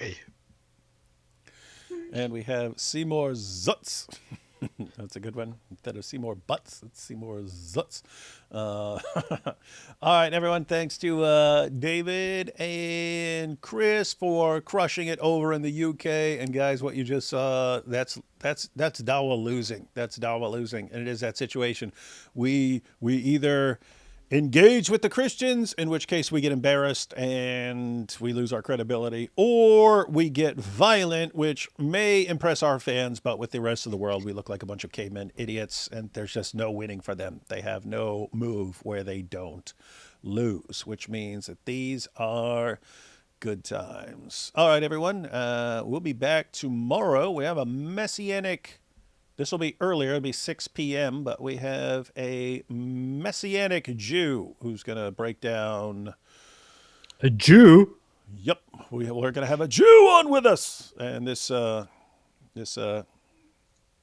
we actually watched some of one of his talks last year when Candace Owens was saying that he posted something about Jesus, and she says, look, the Jew, look, if you look him up, he's actually a Jew. This is proof the Jews are trying to deceive you into thinking they agree with you. And he's like, I'm a Messianic Jew. I believe in Jesus. What are you talking about? And she says, no, you can't. You have to pick one or the other. And then they got into this big thing. Anyway.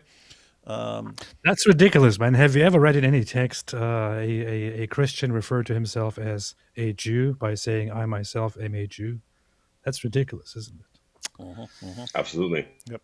So anyway, be on with us 6 tomorrow, and he's going to give us a crash course on some things. We're going to I don't know. I'm gonna pull up some tweets and stuff like that things that people are saying. We're gonna see if stuff is biblical. We'll see what happens. Right shoulder wood and left shoulder wood. Sorry. All right, guys. All right, guys. Thanks for watching. And we got a Revelation 22:13 there. Thank you for providing the video clips, and shout out to Soko. I used some clips from Soko as well. And is the Jew's name Ezra, the son of Allah? Yes, this is proof. This is proof that Muslims are actually the ones who worship Uzair. We've got it now. All right, everyone. Catch y'all next time. Especially you, Malik.